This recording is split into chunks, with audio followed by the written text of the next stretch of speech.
Oh, look at this. We are live coming to you on Jessica's weekly show. Yes, hello, I'm back. You're back. Where have you been, Jess? We've been missing our host. I know I took a break. I had some cons to go to. Oh, that's right. You went to some cons. Where did you go? Because I was I went, I was yeah, I talking went to to you. Big Bad Con. Big Bad. I've never even heard of that one. Yeah, Big Bad Con is in San Francisco. Oh my God. That sounds like a fun con. Anything in San Francisco. Jeez. It's a pretty cool convention. I liked it a lot.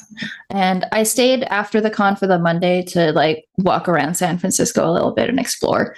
So I went to like the Madame Tussauds. Oh, And I took my picture with like waxy Nicolas Cage. It's very exciting. have you been to San Fran before? No, Oh, no, this really? was my first time. Yeah. Interesting city. There's only so much that you can see in like one single day. It's huge. It's not only is it huge, but then everything around it's huge.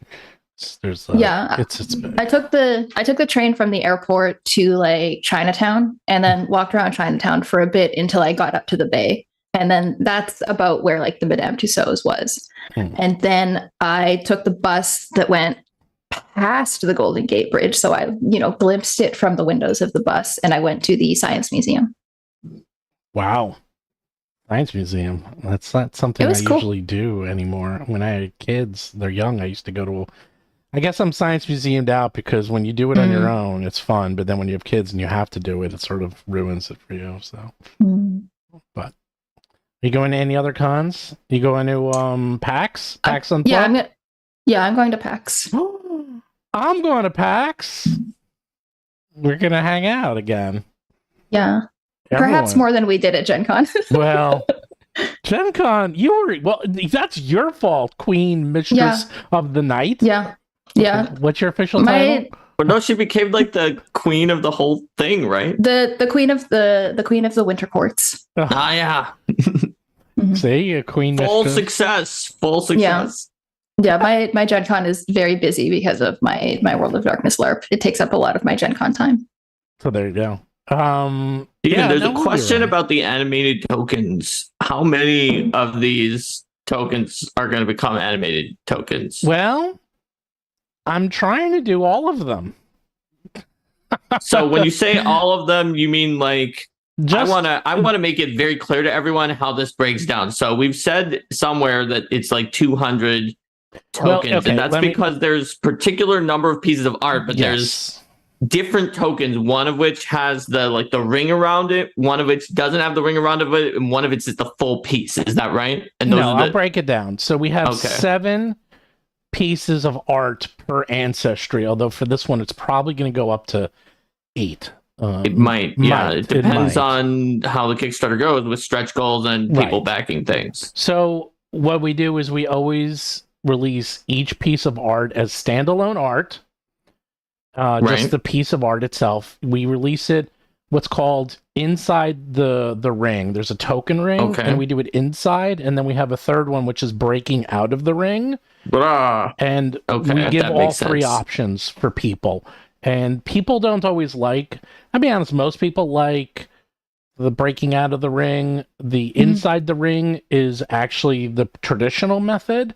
Some people don't like the breaking out of the ring because then it can overlap other tokens, and I get it. So then that's 3 times 7 is 21, 21. times 13. So yeah, it's well over 200 Right. tokens Now, in the end. Now, what would we're- all the versions of it get No, animated, or no. only like the breaking out version? Only or the something? breaking out version. Okay. Because that one, first of all, gives you more room. And if you see Right. what we're going to do is we're not going to go too crazy with the breakouts. Like we do breakouts, like well, it'll be interesting when we do dragons, because dragons, if you got the if you got the Indigo Isles Foundry kit, you'll see we have different dragons in there, and the dragons get bigger and bigger. They go from like the younglings to the adult to ancient, and the ancients I literally have the ring is like this big and the dragon is this big. Like the dragon is like 3 times the size of the ring. They're literally just like breaking out of the ring, and their wings are out of the wing, so it's really big. But if you're fighting a, level 15 dragon, I kind of want it to be impressive. So we make it really big. So, the animated ones, we're not going to go that crazy. You'll see about like what they are here is like we break them out like maybe 20% out of the ring.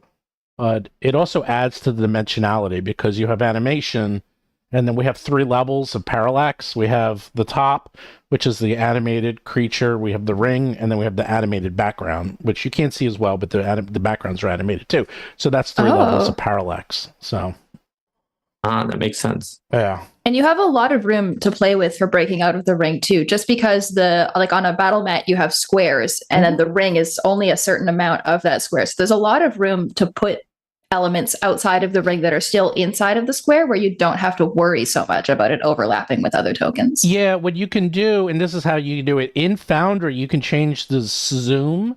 So our tokens are actually 1.3. Which means is that the ring matches the size of the square, so it does break out of the square. But if you don't like it and you want to keep everything inside the square, you just can go inside Foundry and change it to 1-to-1, which will make the entire animation inside the square. So even though it's breaking out of the ring, the ring doesn't take up the full square. Does that make sense? So yeah, that's how actually you're able to make tokens that quote break outside the ring. So like if the ring is 1,000 pixels across, but the token is 3,000 by 3,000, you set the scaling to 0.3 or 0.33. So you set it to 33%. So it will scale the ring down to the size of the actual square, and then the token is huge, and it ends up looking correct. I'm like getting way too into the weeds with this, but it ends up looking right. So monitor resolutions are so high now. Yeah, like when a token in Foundry is 1,000 pixels, like I remember when like you would make a website and like, oh yeah, the background element of this website is 1,000 pixels wide. That's plenty. Oh no, that used to be 600 pixels wide. Yeah, 680 pixels. Hey, well, man, you're talking. I have 2. Well, my monitors I have 4,000 pixel monitors. I have 4K monitors, and I need to have, and they're actually not easy to find because most of them max out at 3. But I managed to find these, and because you need it. That's the problem, though, because when you have such high monitors, everything looks so tiny. I was like, how big is this? I'm looking at it. It's like, oh, that's 2,000 pixels. It's like, not even half my monitor. I was like, okay, that's way too big. Someone just asked the exact same question in Discord, so I was able to answer them. Thanks, David. Wonderful. So the goal is, and I'm working with the animators because it takes a lot of time. So it's also, I want to see how popular it is, but I'm going to try to do all of them. So that would be like 90. That's 90 tokens. I mean, and I have a feeling people are going to I tried them out. I put them in Foundry. I did the little video. They're awesome. I was like sitting there. I'm like, okay, I'm going to have to do this with all my games because having animated tokens is a whole other level. And do you know where I got the idea from? Where? Oh, because you can't animate a magic missile. Is that where? No. I got it from Jess. Oh.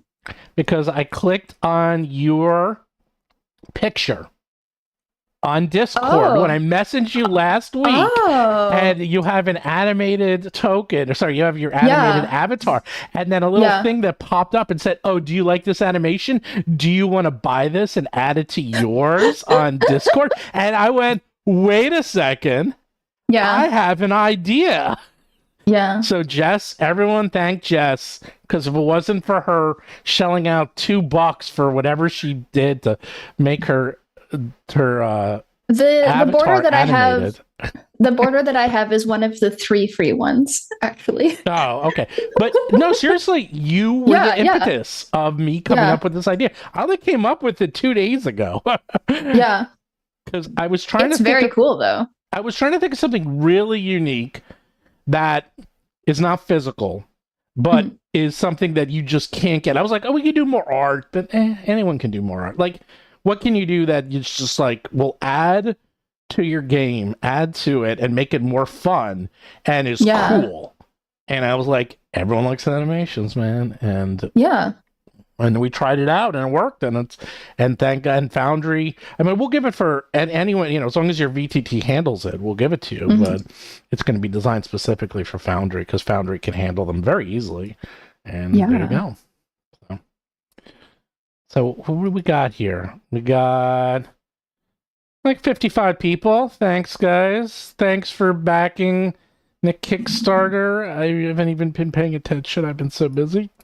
Let's see how it's doing. It's already halfway to the next stretch goal. Oh, look at that. It's almost up to 40. All right, or more than halfway. It's almost at 37,000 at this point. Error 404 backers found. So the thing is, someone asked if we're going to be adding those extra heritages to the other ancestries, and the answer is that's the hope. So not all of them have exactly 6 going up to 7. They have a different amount, I believe. As we said on the Kickstarter, they have a minimum of 4. It depends because some ancestries are made out of very large creature families like angels and devils, and so they will go up to at most 7 when you get the extra one, but sometimes there are not quite as many. Or sorry, 6. I was thinking of the 7 pieces of art. 6 heritages when you add the extra one for the ones that currently have 5, but some of them actually start with 4, and some of them don't really have a wider family where we kind of like, we did all of them in the baseline. So we have some different plans, but as you can see, if you've gone back to the page, after unlocking the Bone Devil, the Planetar was kind of always shown on there, but Steven revealed the Capoacynth Gargoyle and the Were Crocodile as future stretch goals as well. Who doesn't want to play a Were Crocodile? Come on. Come on, Were Crocodile. Were Crocodile? Come on, man. Anyone can play a werewolf. But a Were Crocodile? That's like next level, man. I guess the only other one would be a Were... Well, I guess a Were Dragon would be the ultimate. But you have a Were Dragon, Were Crocodile, Were... I'm trying to think. What else would you have? I guess anything could be a Were. A Were Barnacle. A Were Barnacle. So we just figured it out. We have intelligent weapons, which is coming in December. So an intelligent weapon needs to get an avatar to hold it sometimes. So some of the heritages, and you can name your weapon an ampersand, and then you can have your avatar be a dungeon that uses its avatar as a dragon, so you can actually be Dungeons and Dragons, and it will work because you're a dungeon with an avatar of a dragon that's using that avatar to wield you, which is the weapon. And I can now go one more step further. We can make it a Were Dragon, so it can be Were Dungeons and Dragons. Is that too much? I think that might be too much. I don't think it can actually be a Were Dragon. Oh, well, anyhow, I don't think that's actually an option. I'm trying to go to infinity. You can make a dungeon. You could do the dungeon. Well, in theory, every ancestry we have. If you want to go infinity, Steven, I think you could have an intelligent weapon with a projected wielder that sees a dungeon, and then the dungeon's avatar is an intelligent weapon with a projected wielder that's a dungeon, and then just go in an infinite loop. Theoretically, obviously, your GM would not allow this it does say selected ancestry, but you obviously are not meant to select an ancestry that itself needs the selected ancestry for an infinite amount of times. But that would be the infinite. It's just keep going back and forth between intelligent weapon and dungeon until your group punches you. So we have another question. So once again, do subscribe, do like. If you have any questions, ask them. Super chats always get answered first. And hold on, I'm just writing some stuff down. I'm actually trying to keep notes now, believe it or not. Notes.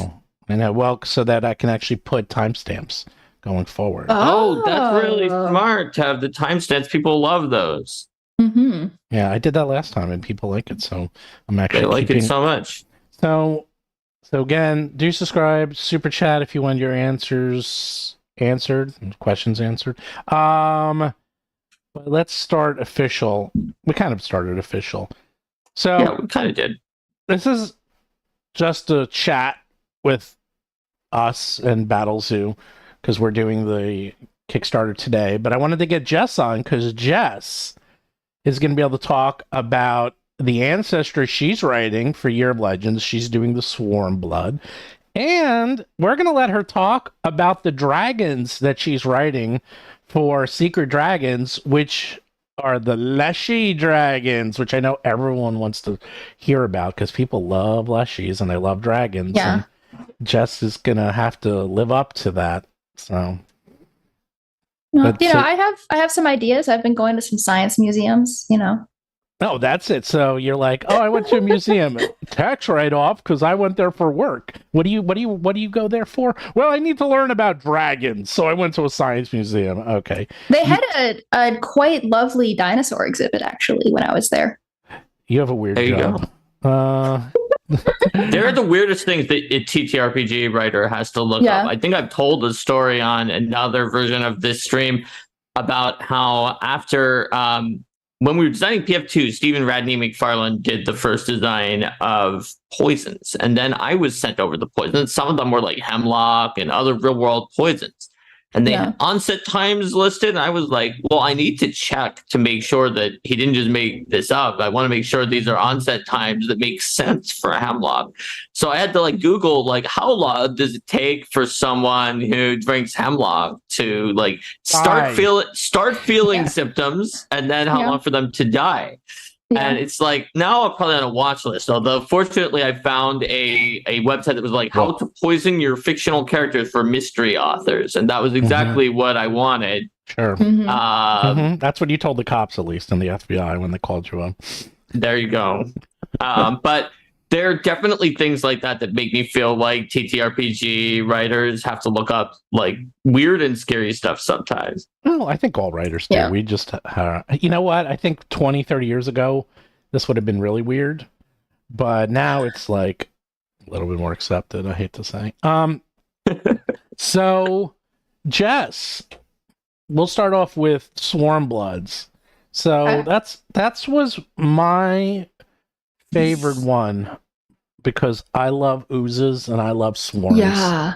And Mark was in charge of assigning them to people, but I guess he thought you would do a good job because. Well, I also found the idea intriguing because, like, being a creature that is, also a swarm, or you have a swarm inside of you, is a very compelling element of fantasy, right? I really like the kind of like design choice of characters where like your face is obscured. And this is a way that you can kind of iterate on that, where like you are a character and you also have this like flock of crows that is a part of you. And if they are flying around you very quickly, like that creates that kind of visual that I find really compelling, right? We actually have two of the pictures in the thumbnail. Yeah. We have. Yeah. Now there's different types. There's some that wear skins, and there's some that literally are made up of the swarm. And so these are the ones. The swarms are within them, though. Right. So they always kind of look like they're corporeal, but they've got like inside of their body, they've got these other creatures. So we have the crow one, the one made of birds, and then we have the one made of snakes. And we did little cool things like he has it's like what he's wearing looks like snakes. He has a tail on his robe. It's a little cut off. His staff is snake. Like it's all snakes. Everything's snake. And then obviously the bird one, her armor is all birds. So we did that with the other ones that are coming too. Wait until you see the one made out of piranhas.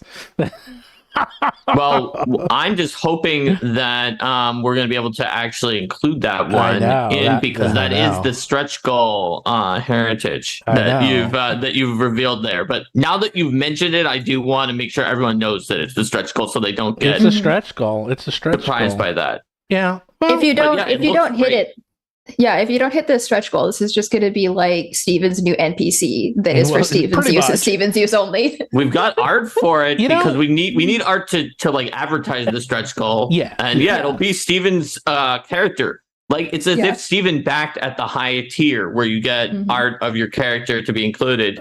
Except Yeah. Steven backed all of them at that tier that don't hit their stretch goal. Well, here's the thing. I have gotten art more than once that we quote don't use, But then used Mhm. it later. but then we use it later. Like we Yeah. it never. Yeah. In fact, the Golemborn was all right. You want a little bit of a The sneak? first one. The Golemborn artwork. That was the original boss at the end of chapter 8 of Joel the Indigo Isles.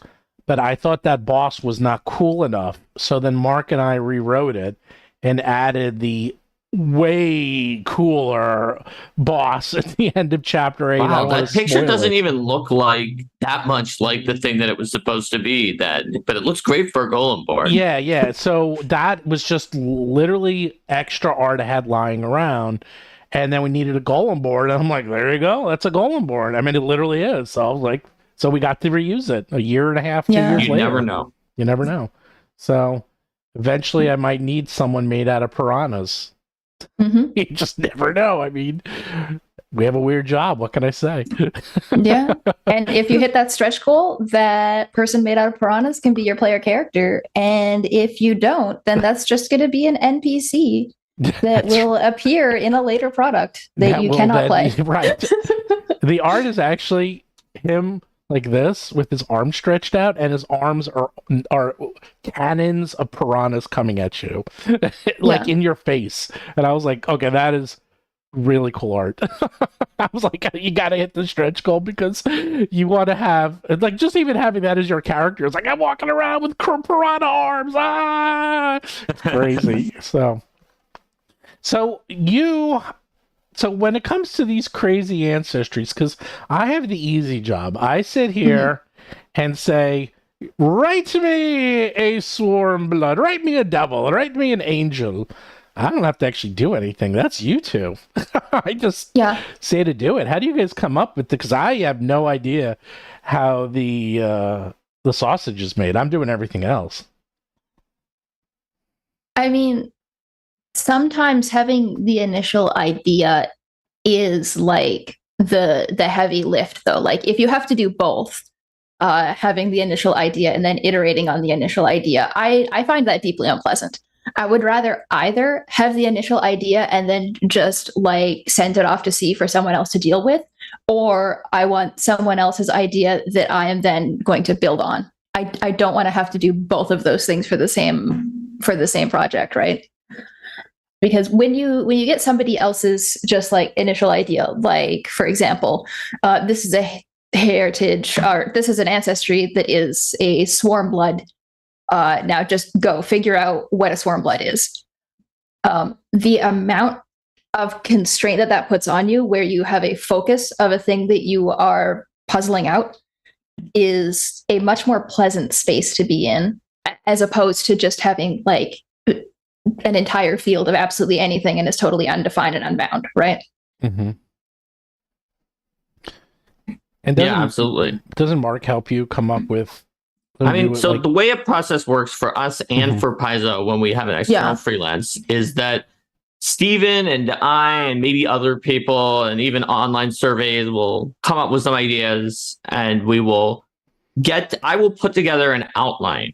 Mhm. And in some cases, the outline is, it can be kind of long. Steven wrote a very long outline for Jewel of the Indigo Isles. The outline for Battlezoo Ancestries Year of Legends is about 4,000 words long. And that's for all 13 ancestries. So it's not super long compared to some adventure outlines. But it has enough information about each one to give some starting points. Like, here's what I was thinking, possible heritages. And usually what I'll do is I won't be married to them. I'll say, hit me up if you want to change them. But before we order the art, please. And then I'll put in some mechanical concerns or ideas that I had. I'd be like, well, mechanically, this might be one of the big challenges. thematically, you're going to want to ask an interesting question or explore an interesting concept or mystery. And here's one thought I had, but you can also go somewhere else with that. And I'll throw that into the outline and then see what we get. Now, sometimes I write them myself, in which case I kind of outline that, and then future Mark decides if those are good ideas later on. Yeah. So, by the way, we have a questions come up a lot, and people keep asking for doing a physical book. That's right. So And we keep telling them that we hope to do one. If this Kickstarter is popular enough, and it's doing really well so far, so I'm getting optimistic, and we will be looking to eventually do one later on. So I just want to give some background on that. The bare minimum you really need for a physical book is 1,000. Okay, you really can't order less than 1,000 copies, and 1,000 copies, it's it's not cheap. I mean, even renting up 1,000 copies and then get it shipped and get it warehouses, go through tariffs and taxes, it's not inexpensive. And we actually have to print up 2,000 copies because we have to print up both the 5e and the Pathfinder version. So I'm not against doing a physical version, but we have to see how this does. So, if you only get a couple of hundred people who want the book, you really can't do it. And that's what it makes it tricky, because the way Kickstarter is like you can say, okay, I need to make 10,000 or 20 or 50,000. Well, for most Kickstarters, it's probably a little better or easier to do because they're only supporting one. But we're doing 2 books. We would do it for both Pathfinder and 5e.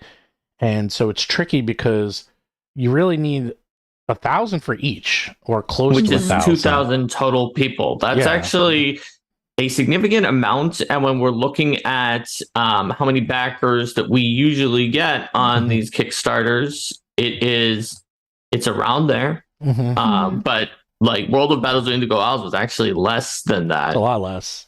Not a lot less, but 1,400. It's less. But we got almost exactly that amount for the second one, which had way more than 2 books though. Right. And we got a lot more than that in the first one, which also had more than 2 books though. So I'm not against physical books, but we have to see how it goes, because if 100 people want it, which is great, but it's not enough. I hate to say it. It's like really 100 people, 200 people are not enough. And for not getting into sales, but the amount of people who buy digital and BTTs it's much higher than the people who buy physical. It just is. It's just higher. It's much, much higher, and it's growing every day. So this is a bit of an experiment. But if you look at it, it's coming out to really only like $3.50, $4 per PDF. And these are huge PDFs. These are 18-page PDFs. And then the Foundry modules are actually, if you have Year of Monsters and downloaded the update today, 10.1, you'll see that we have redesigned the modules to actually look like the PDFs. So we're actually, we're getting pretty crazy with them. Because they didn't have this. This was as little as a year ago. And a year ago, you couldn't really do this. And in 1 year, Foundry's changed so much. So now it actually looks like it. We actually have the layout and everything. And so, for better, for worse, it's going more that way. And I know when people are like, well, I don't really like the digital, or I like the Foundry modules. One thing when you get the Foundry module and you get everything in there, but then you get everything in there and it's digital and it's working and it looks like the book. And you have all of the animated tokens. Yeah, it's hard to say no to that. It's sort of like, it's starting to get pretty good.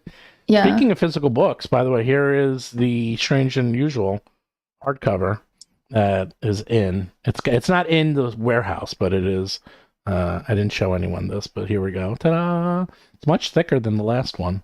So I know people are waiting desperately for this one. There's the inside cover. Ooh. I'm glad it's in. What's nice. that? I said I'm glad it's in. Yes, it is in. So those are people waiting. Ooh, it smells nice. Smell that freshly printed paper.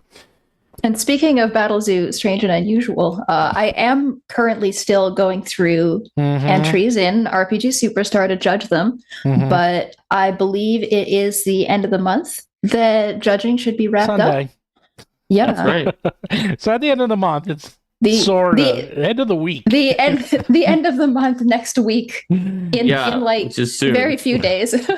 It's Also, the end of my life. You better shout out to Jessica Catalan, who judged all of her monsters already. Oh, she wrote me. nice. She's like, finished. Yeah. I'm like, great. Thanks. That's awesome. Oh. I think Vanessa has most of hers as well. Oh, really? Mm-hmm. Oh, yeah. Everyone's cranking away.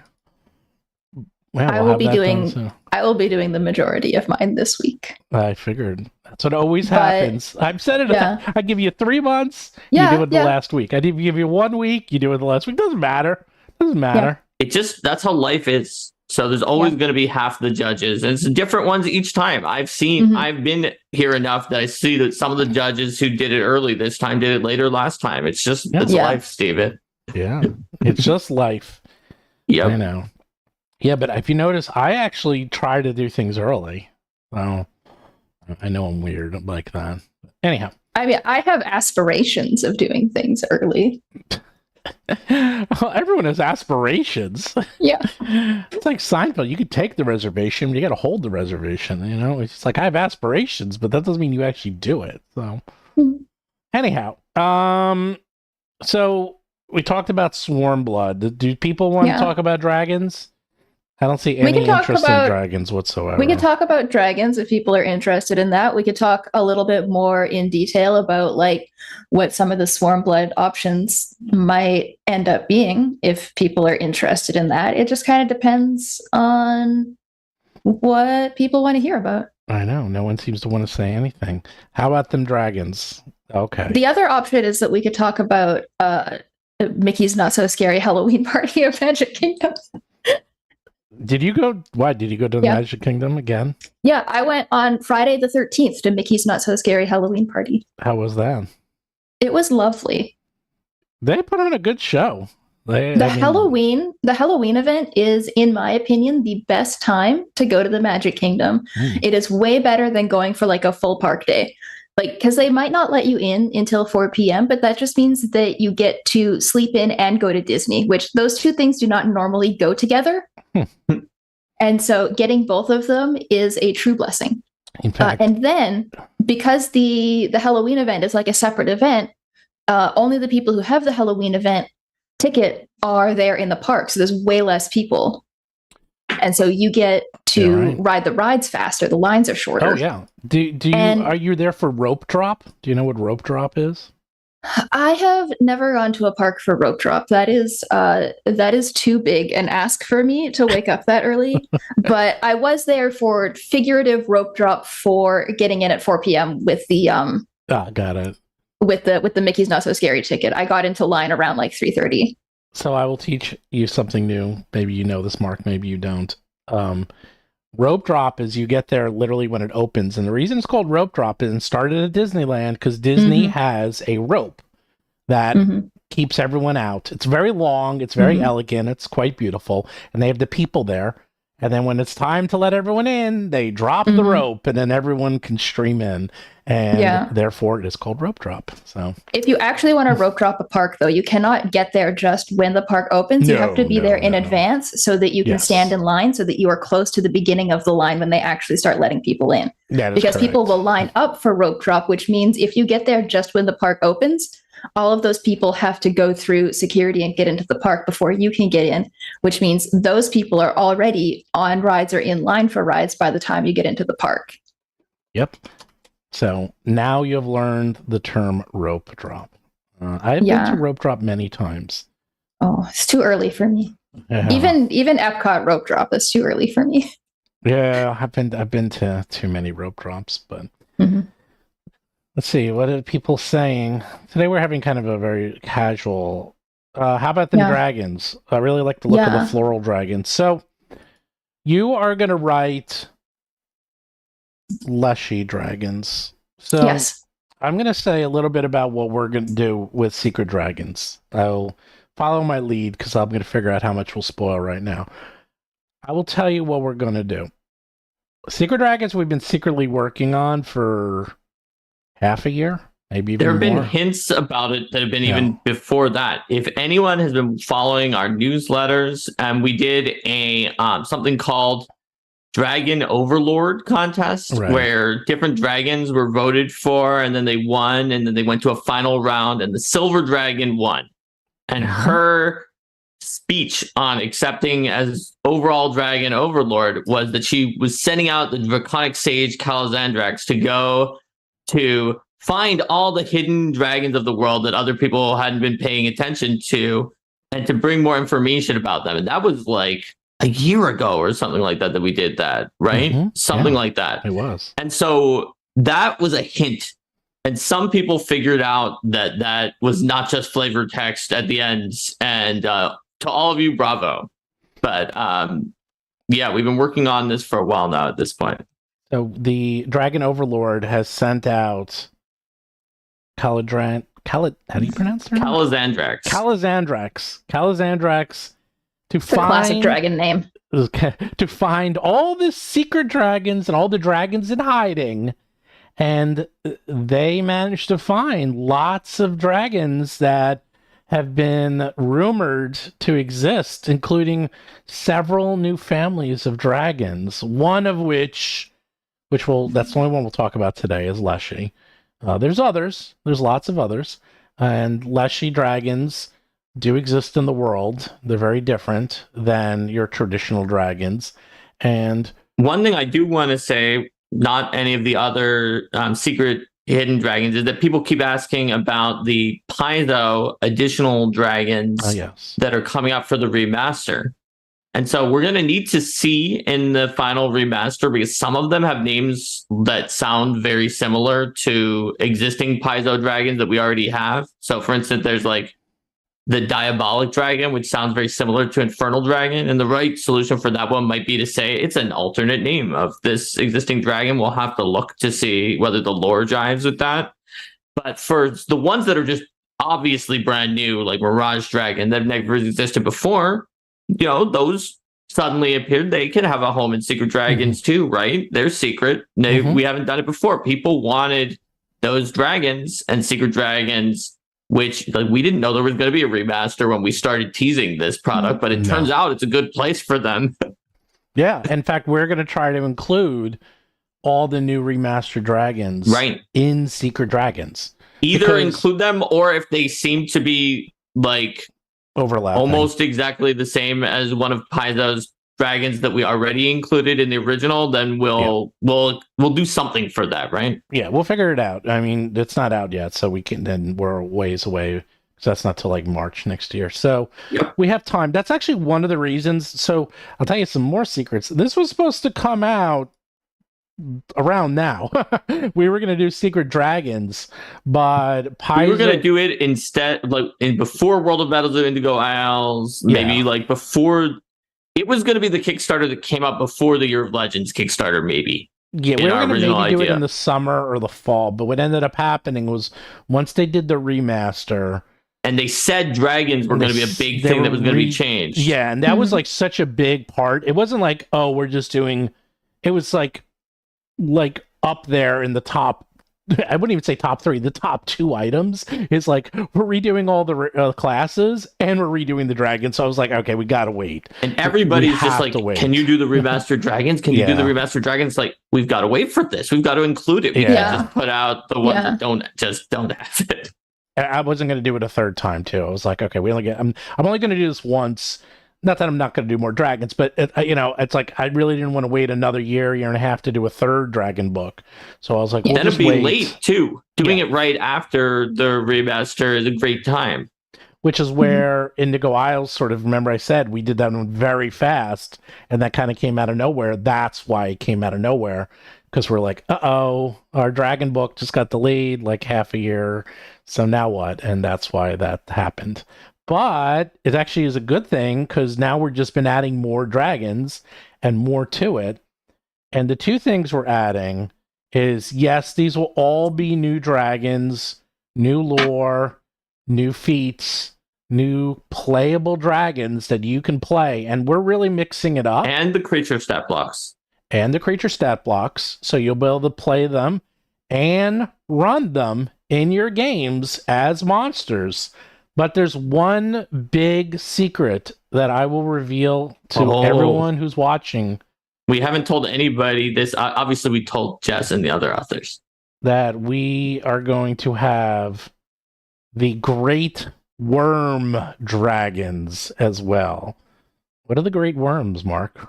So obviously, if you're watching this as a 5e player, you're probably not as impressed as if you're PF2 because they already had Great Worms. I told them we've already got one. But when it comes to PF2, the young, adult, and ancient dragons are the only ones that have stat blocks in the bestiaries. So we decided to add Great Worm stat blocks, not just for the new dragons in Secret Dragons, but for the existing dragons as well. And so they are the biggest, baddest version of that kind of dragon. And that means that they are typically in the 20s for their level range. And for some of the dragons can get pretty high. They go from 20 to 25. The highest amounts. 20 to 25 I think some of the lower ones, maybe 21 or 22. Sorry, 21 to 20, 21 to 25. Something like that, worms. But they can go to 25. Worms, yeah. It's actually very easy to math because it goes by 5. So if the X dragon, I'm just making this up, if the red dragon, I think the red dragon goes up to level 20, so then the worm will be 25. It's always by because it goes like 11, 16, 20, or something like that if you look it up. So it's like every 4 to 5. So it's going to be the same power level. So if you have a ancient dragon that's level 16, then the worm version of it will be level 21. So that's let me look at that. Mm-hmm. It looks like it goes up by it looks like it goes up from young to adult by 4, from adult to ancient by 5, and from ancient to great worm by 3. So we wind up seeing them being usually from somewhere between 20 and 23, which is more usable than a 25 in most campaigns. But there will be ones that are a little bit off by that. There's at least 124. That's going to be really epic. And it's an extreme encounter, even for a level 20 party. And there's at least one that's at 19 because it's it's one of the very weak kinds of dragons that's not as big of a nasty dragon. So just to let you know, you can always make them elite. So if you have a level 24 dragon, make it elite, and now it's level 25. There you go. Yeah, absolutely. And it's Trees Razor style threat. And now, Jess, you're writing all that. You got to write the Leshy Ancestry. You got to write the Leshy Dragons, and then you got to write the Leshy. You mean the Leshy Dragon Ancestries content? Right. So that's like a lot. So it's not like you're just writing one thing. You got to write a whole bunch. Yeah, well, they they have different due dates that already passed, but we're not going to mention that. That's okay. But the timelines change. The timelines changed. Timelines change. But as you can tell from the Year of Legends Kickstarter, the Swarmblood isn't one of the first ones. It's a little bit in there. Mm-hmm. Right. It's September. Yeah. It's not. That's not due for quite that's a while. Not due till there's next month. No, they're not due. It's not due until July or something. What? Yeah, they're doing May. Wait, that's way too late. They're doing May. In May, it's in May. I was like, it's not due in July, Mark. What are you talking about? Oh, well, I thought it was September, and so they're doing May. No, I need time. Yeah, I need time to review them, and we need time to turn them to 5e, and we need. I came up with the due dates back then when we knew how much time it was. I just can't remember. Do you want me to change the due date in my calendar from May to April? No. I mean, if you want, May's sure, gonna be, sure. May's going to be If it will help fine you. on Swarm I mean, it's not gonna help me. But if you're regretting your choices of telling me May, No, well, I think May is good. We will have Yeah. enough time with May to get it through and get the 5e version and get the Foundry version. yeah, and it's just one ancestry. Yeah. Like the dragons are much bigger. The Swarm Blood is like one ancestry. Yeah. Yeah.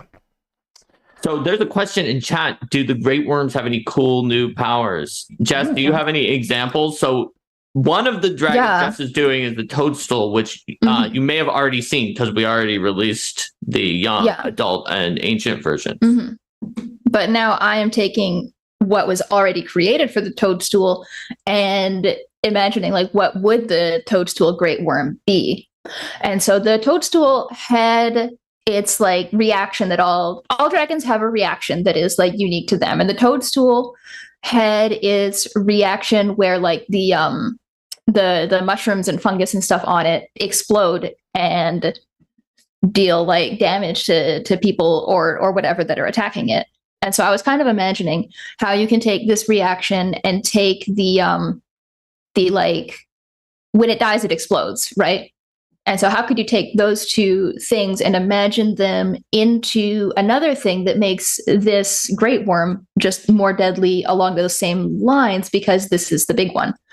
And so the great worm is going to have an aura where instead of only releasing its spores when it dies or only releasing its spores when it's attacked, it just has an aura because it's like constantly shedding its spores. And so and this is going to be in addition to the frightful presence, like the fear aura that it has from being a dragon. So the Great Worm Toadstool Dragon is going to be quite scary to get close to.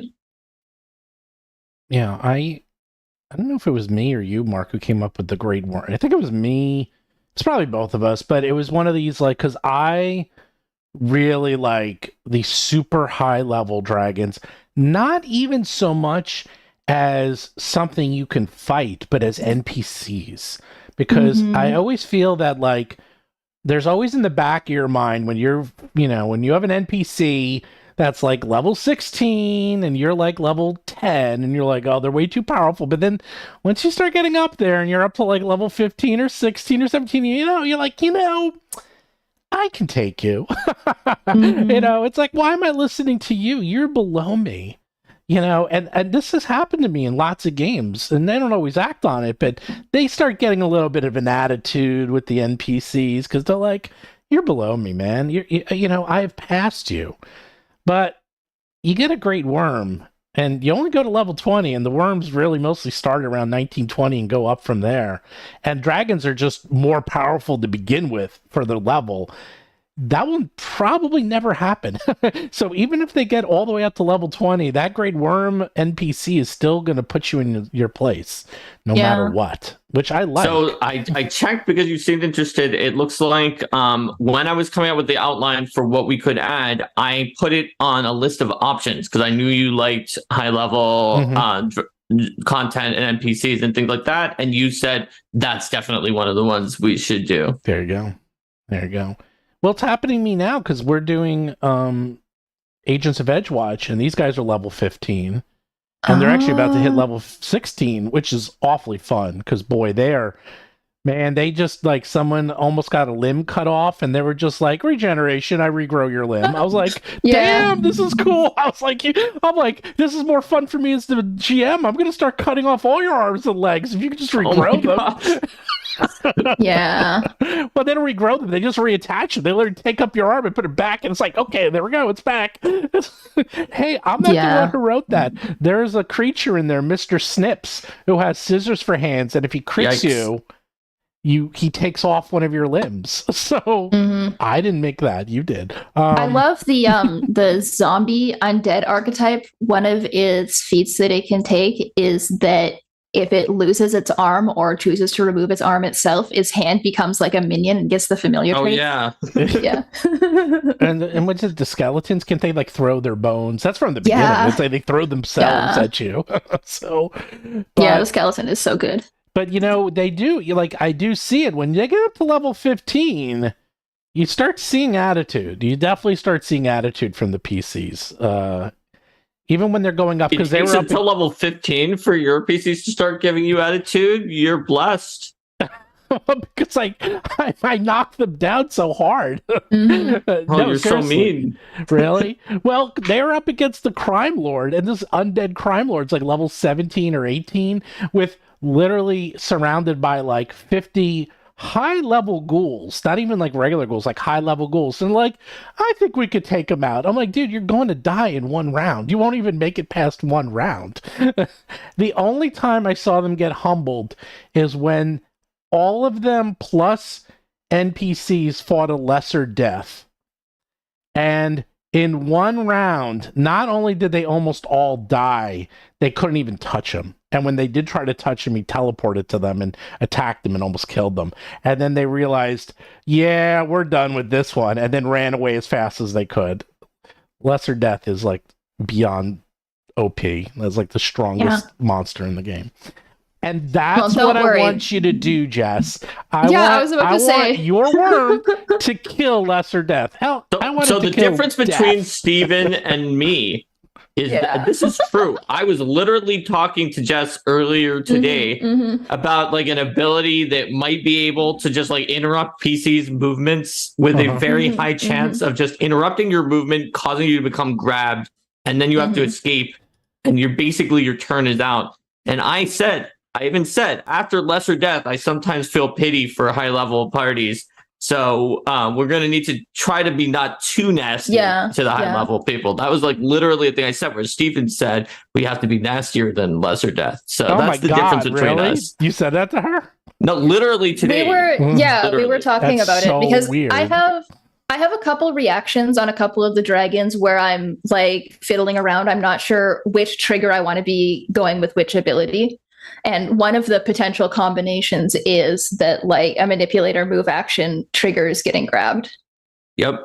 I will quote myself. After Lesser Death and the Grim Reaper, I have a little pity for high level parties now.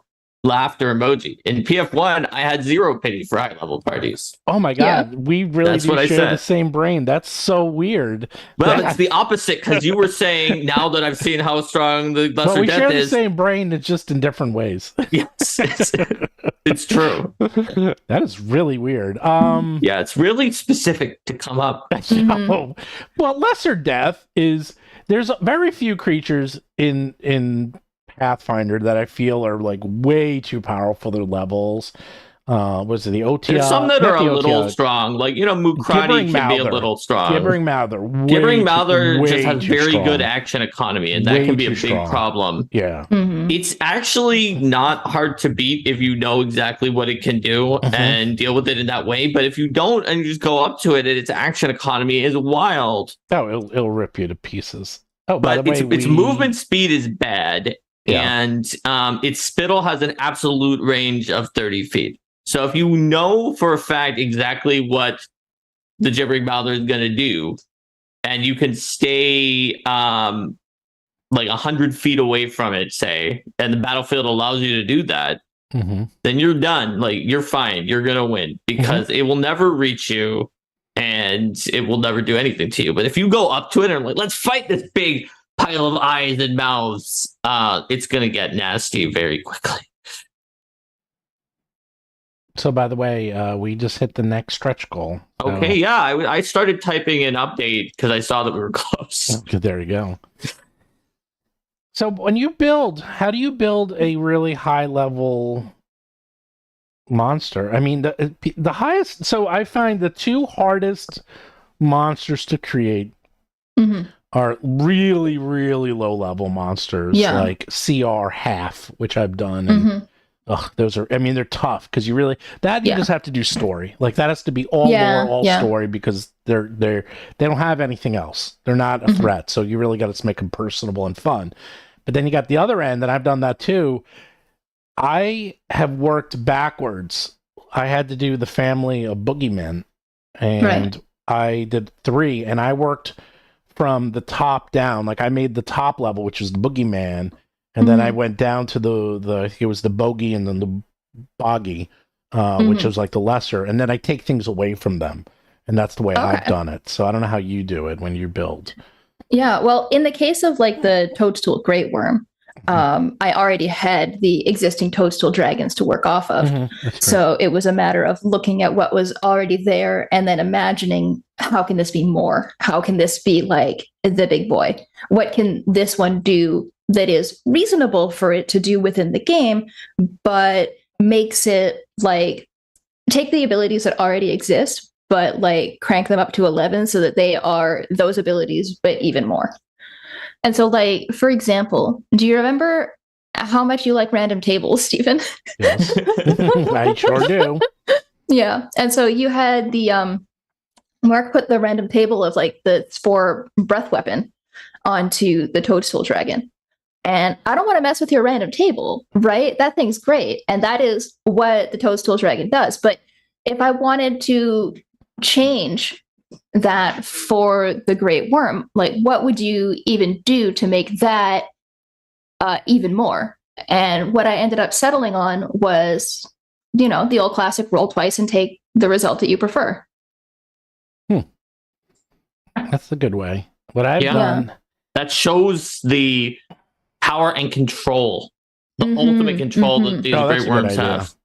Yeah, Yeah. I've also done it that you have like a table that goes, say, like 1 to 20, but you only roll, or it goes to 1 to 25, and then you roll a 1d20 at the highest Mhm. level, and you add like 5 or add 4. Right, And then at the lower levels, they're only rolling like a d4 or d6. So, and the powers get more powerful. So then you're still using the same table, but it actually just, that's also a good space. Like prismatic and chromatic wall, where you roll the d4, exactly. then you roll the d8 at the higher level one. Okay, that's so weird. That actually, they cast that last night in my game, by the way.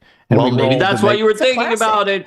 Hive mind. Oh man! Yeah. And they rolled a 4 and got the green, and then I drew the green wall on the Ooh. VTT with red, and they're like, "Erase that, make that green." I'm like, "Fine, I'm making it green." It's like you gotta make the wall green.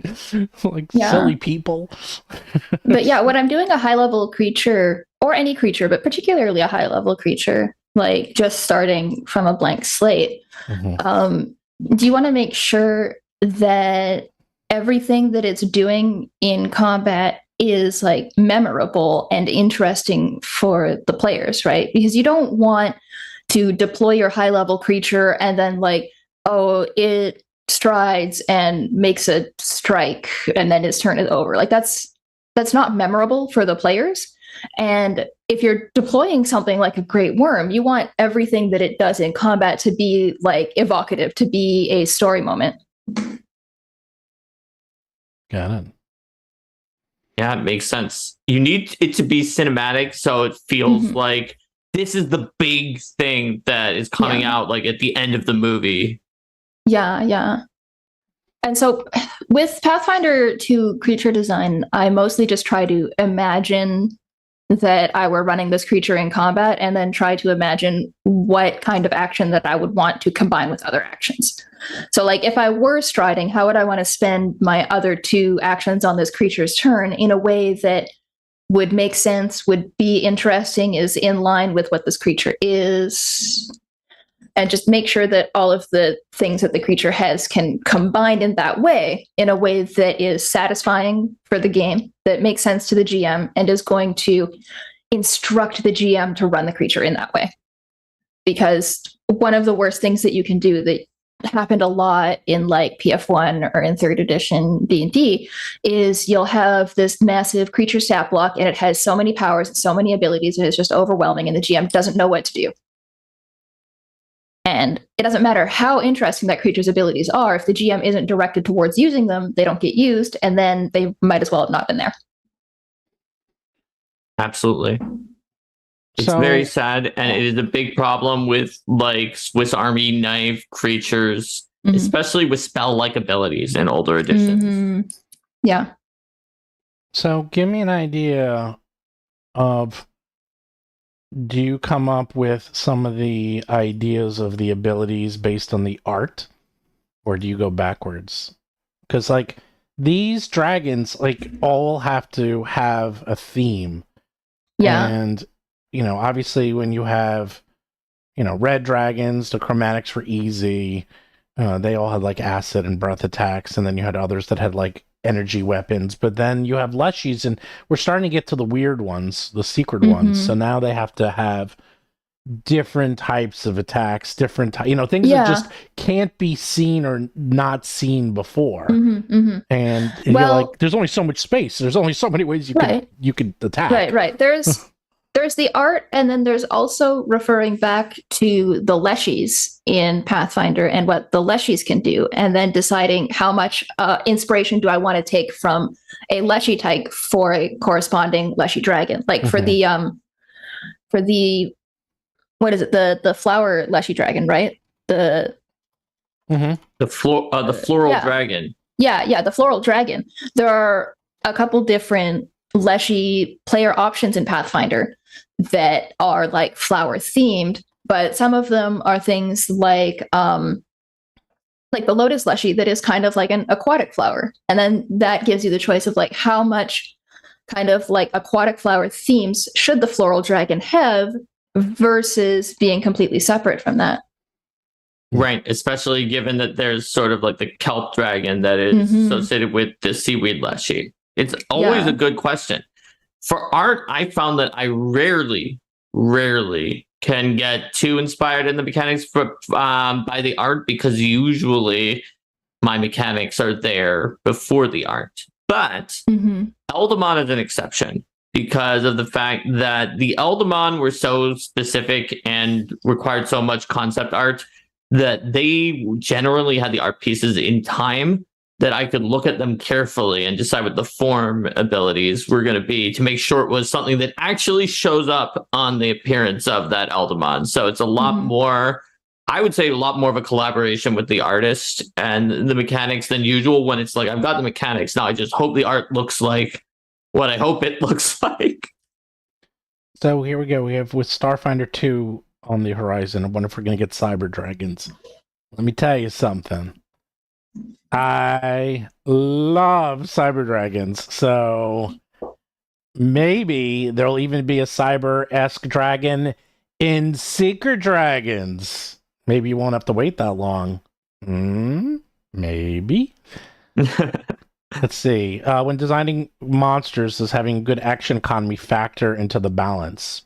By Dalek Reject. You're supposed not going to assimilate me. Okay. You were supposed to take the action economy deeply into the balance. And so this is actually probably, I would say, the mistake that most often allows me to detect when one of our GMs sometimes uses fan conversions of an AP, and I'm like, I can tell when I'm fighting a monster in a fan conversion that didn't do that, because I'll be like, especially if it's a really good fan conversion, like the numbers are going to be the numbers from the monster creation.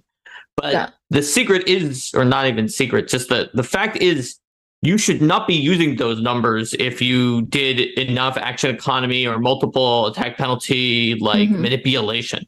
So for example, a creature that can do a thing where they're like, I attacked Jess 3 times without increasing my multiple attack penalty between any of those attacks, should not be doing the high damage, even if its normal creature template says it could be doing the high damage, because attacking her 3 times for 2 actions without increasing multiple attack penalty changes the calculus. Yeah. If you look at the dragons as they exist in PF2, you will notice that they do have an ability that lets them like get more juice out of the action economy. They can spend 2 actions to make 3 attacks. But you will notice that even though these are dragons, even though these are some of like the marquee boss creatures of the Pathfinders, right? Like you're throwing a dragon at your player, this should be a big deal. Even though it's a dragon, the dragon still uses the multiple attack penalty on these 3 attacks. It gets to squeeze that extra juice where it makes 3 attacks for 2 actions, but multiple attack penalty is still in use here. Yeah, absolutely. Now, I've seen creatures that are like, we're doing double slice, so we don't. That's fine. You can do that. But you understand that just like in double slice, when you're not using the big weapon, so it doesn't do as much damage, the creature needs to be doing a lot less damage to make up for the fact that you're not putting multiple attack on the second one, or it's just going to do more than expected. Or an area attacker like a Hydra. Those Hydras, which can do all focused attack and then it does damage on a miss, it does extra damage, or they can do the spread out attack that attacks everybody. But each head individually does less damage than a strike would normally do. And oftentimes, when I see someone who is good at making monsters follow the guidelines, but does not know like all the deepest stuff, that's where they'll mess up, because they'll give the extra things, but then they'll also give it high or extreme damage. Yeah. Another thing to consider if you want to do something like double slice on a monster, you need to consider that double slice is still 2 actions for 2 attacks. You're not getting like extra action economy juice out of double slice. You're just not suffering multiple attack penalty as harshly, but you're still spending 1 action per attack that you're making. Whereas the way that that's different from what the dragon does is that the dragon gets an extra attack. It gets like a free attack out of spending 2 actions, because it does 2 actions for 3 attacks. And you want to be extremely careful if you are trying to combine those 2 things. If you are trying to do something where this creature spends 2 actions to make more than 2 attacks and it doesn't increase its multiple attack penalty, like how many attacks is this? How much damage do these attacks do? This is the danger zone. You want to be extremely cautious if you are trying to combine those 2 things. And see what the other restrictions might be. If they can only make each attack once on each creature, that's a lot of a different story. It still should probably have reduced damage somewhat, unless it's a very high level creature. But then if you can combine them all in the same person, that's not even remotely the same ability as having to spread it out. Yeah. And even if it is like 1 attack per creature, 1 attack per creature with a reach of 5 feet is extremely different from 1 attack per creature with a reach of 15 feet, especially if it's on like a huge creature, because a huge creature with a reach of 15 feet is like a lot of squares. Like that is a lot of the map. Yep. And consider what map you're planning to use it on too. It makes a big difference. Like when I was talking about the Mouther before, and I was like, well, if it's a big map and you can be 100 feet away, maybe it's not. Maybe there's no way that you're even going to be out of it 60-foot aura of confusion no matter what. And then that's suddenly a much more dangerous monster. So the battlefield can play a role in this too, but you'll always kind of know if you're not taking into account the action economy, things are going to get wild. I've seen people before who submitted monsters to like RPG Superstar or other places that did not follow what Jess said, and were like, this is 1 action. They can use it as many times per round as they want. It makes 2 attacks. They ignore multiple attack penalty, although after the first time, obviously they have full multiple attack penalty when they use it the second and the third time, but they're still making 6 attacks that 2 of them are without map and then the other 4 are with it. That's a lot of attacks. Yeah. So what about my favorite, which I don't really see that much, that was in Mythic, was 2 attacks per round. Or do you mean like 2 turns per round? 2 turns per round. So I like how that works with Ettins, where they have 2 heads and each of the heads has fewer actions, but they each get a turn and they might disagree with each other. I think that's a lovely role-playing possibility with Ettins. But do you think it's too much to have? Because it was in what's it called? Mythic. Yeah, Mythic had the Mythic Agile template, which gave plus 20 initiative, and then you act once on the plus 20 initiative and once on the without the plus 20 initiative. And you can do that if you want to. You can just add that to a creature in PF2, but you should be very careful about it because it is stronger and weaker than adding having 2 of that creature in the fight. It's mostly weaker than having 2 of that creature in the fight because of the fact that 1 debuffs it all and it has far fewer hit points. But depending on the creature's other abilities and what it can do, and if it can get buffed by its team or other things like that, it can wind up being stronger than having 2 creatures in a way that you didn't expect. And so normally I would say that if you did that, it would be a weaker version of an encounter with 2 of that creature. Mm-hmm. Nin says 2 turns per round with 2 actions each would be similar to a summoner. The thing that I want to point out about this, where you are drawing that connection to the summoner and saying, like, this already exists, so it's probably fine for my creature. You want to be very cautious because one creature that's getting 2 turns with 2 actions occupies 1 space on the battlefield. So you have to target it in that 1 space. A summoner with an Eidolon is in 2 spaces, so it can be targeted in 2 different locations. And so the summoner and the Eidolon are opening themselves up to attacks from more locations, and enemies have more flexibility in how to target them compared to a single creature. They also have to roll twice against certain saves, and they can't take 2 action turns, which if you created a monster template to give it 2 turns, it could take 2 action turns, which is a big deal if they're both spells. So I would say if you wanted to create a summoner, and in fact, this came up. I believe it came up in one of the adventure paths that I was the design lead on. There was a summoner, and they just had an Eidolon. And the initial text, the Eidolon was just added on for free. It kind of used the summoner rules, but it kind of didn't. I think it could act on its own, but it just didn't add to the difficulty of the encounter. And I was like, this is halfway there, because probably when a GM is running it, you might as well just have them be separate creatures instead of having to deal with the interconnection. But then you should charge for the separate creatures. So for instance, rather than do like a druid and a tiger animal companion, why not do a tiger and a druid? And they're just separate. And you get XP for the tiger and for the druid, rather than being like, this only counts once for the druid. It usually works a little better for encounter building. And I would recommend it. Obviously, if it's 1 creature, you can't do that quite as easily.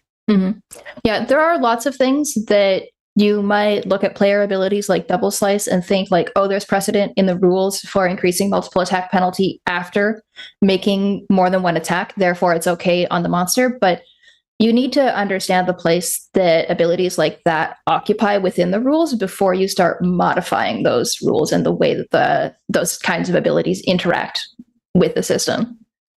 Absolutely. They can be dangerous to try to iterate on if you don't fully understand the way that they interact with everything. And that's why you have the pros do it. But no, seriously, it's so weird that I always say this, is that Pathfinder's math is so tight that I wouldn't say it's easy to break, but if you don't understand, I think it's so tight that it's resilient to it is resilient, broken, but you have to be careful. To some other systems. Right, but if you start going outside the math, which is what I think a lot of people try to do because they feel restricted, like I see that a lot. Like people feel like you can't get like your armor, and I hear this is the number one thing I hear. People are like, my armor can't go past X. Like no matter what I do, no matter how hard I try, my armor simply won't go higher. Therefore, I'm inventing something new that will give me another +1 or 2. You know, and because they want their armor to go higher, and they just feel like their armor is as high as everyone's else, or my armor is only, I hear this a lot, my armor is only 2 points higher than the magic user. Why is that? Why is my armor so low? Shouldn't my armor be like 50 and the magic user like 40? You know, it's like, no, that's terrible. That's my answer. Sorry. I try to take nuanced answers to most questions. But in a D20 game, if your armor is 10 higher than someone else, that's atrocious. Right. Especially given the way that criticals are in Pathfinder 2. Yeah. Even without it. Let's say we didn't have that critical system. Actually, the criticals in Pathfinder 2 at least give us some veneer of the fact that having 10 different AC, like both of your ACs might matter and might be viable in some way, where like the one who has 10 higher, they might miss, and the one who has 10 lower, the question is only do they crit or not. But in a system without 10 or more as a crit, then just having 10 higher, it makes one of your 2 ACs is just not even playing the game anymore. Like probably, right? Either the guy with the high AC or the gal with the high AC is being missed on everything except for a natural 20, probably, or the person with the low AC is always being hit. Yeah. So like, it's too much of a variation unless you had a bigger die variation. Yeah, Hey, I man, think I there believe you. is. I think there is an telling you. impulse to feel like this creature is a big creature. I want it to be big and tough. It's a monster. It's a boss. I want it to really challenge my players. Therefore, in order to make this creature really beefy and really powerful, I'm going to go outside of the way that creatures are balanced. And there's a temptation to do that. To like, my creature is really, really big and tough, and it's a boss, and I want it to challenge the players. Therefore, it gets 4 actions or whatever, right? Therefore, it does this thing that goes against the conventions of the system. There's a temptation to do that to make the creature powerful, but that's not a good path. That's not a good path to take.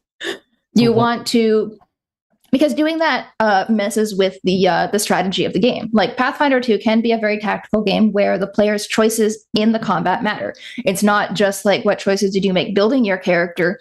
It's what tactical choices are you making like in the actual combat to fight this creature. And if you go too far outside of the rules for how a creature should be and how it should be balanced in the conventions of like what the action economy means, you're going to end up with a creature where the player's choices in the combat matter less. Yeah. So I would say, like, if you don't have to be too worried about destroying all of the math of the game if you change some math a little. Like you let something in that's giving somebody a +1, it probably won't. But if you make that a baseline assumption that it always can exist rather than just a special reward you created only once, understand that the optimal thing to do if your players are paying attention is to always take that thing that you put in. And now you have raised the damage mitigation that the party has by a significant amount. Like that 2 difference that Steven's players complain about is potentially the difference in taking like 33% more damage. That is a wild amount of additional damage to take for just a 2. And that's just how it works in the system. It depends on where that 2 puts you at on the spectrum of the enemy needing to hit you. But if the enemy needed to hit you on a 10, which enemies have pretty high attack bonus, that's not too absurd. Needs to hit that one with the higher AC on a 10 and an 8 for the lower AC. That's 33% more damage they're doing for the one that has the lower AC, which is a lot more. To defend my players, I did roll a 54 last night, and they were like, come on! That is a lot. That is a lot. But they're like level 16. Really they're level 15, and that still was a crit. And mentally, when you see that 50, a 50 is bad enough, but they're like, a 54? Come on! That is very high. Okay, because like at that level, even if you're twinked out with the best gear, I think that like you get credit. What is it, like 42 is your best one? So your 54 would have still crit that. Yeah, that's somebody who had power level gear that was above their level and was legendary in AC. Maybe if their shield was up, they could have had 43, and they still would have been crit. It didn't matter. And then it did so much down. It did like 90 points. So like it's like okay, you just took out half my hit points in one hit, and you still got 2 more attacks. They were still at half. There were still 2 more attacks. Was that were those also 54s? Because that would have been very mean. I didn't design it. Well, it was a level 17. It was an elite Warsworn, and those things are. Warsworns are a fun fight. I think I had one of my best fights of all time. So far at high levels was a converted War for the Crown. I had like a variant Warsworn that had these like 6 animated swords that like diverted magic spells to themselves and then like negated a certain number of them, and it caused those swords to like wink out some of their jewels. And it was really good. The party all told me they loved it because it forced them to get out of their comfort zones and what they were doing to defeat them, because since the swords were deflecting and averting spells, but the party's range damage with spells and their melees were they did melee attacks with physical. So the physical melee users had to fly up there to take down the swords to try to get down that net of defense, while the wizard was actually playing like teleporting people around to not get trampled by the Mhm. Warsworn, and then using his backup abilities of healing from like feats to heal back up the cleric, so the cleric could heal other people and they could try to keep up with the Warsworn until the swords were gone. And so it was just a complete version of what everybody had been doing before, and they loved that they had to try a different strategy. So there you go. We have another question, which is, do you balance monsters after you create their abilities, or do you come up with damage budget and then create their abilities with that? I would caution you against considering balancing the monster and creating their abilities to be separate things. You want to do these two things in tandem. Well, for Pathfinder, I agree. You should be continually thinking about the balance of the creature while you are creating the abilities. Yeah, I actually, well, for Pathfinder, it's easy because the math is kind of, it's not predetermined, but you're given kind of templates of the math to use, and then I use that, and then I come up with abilities.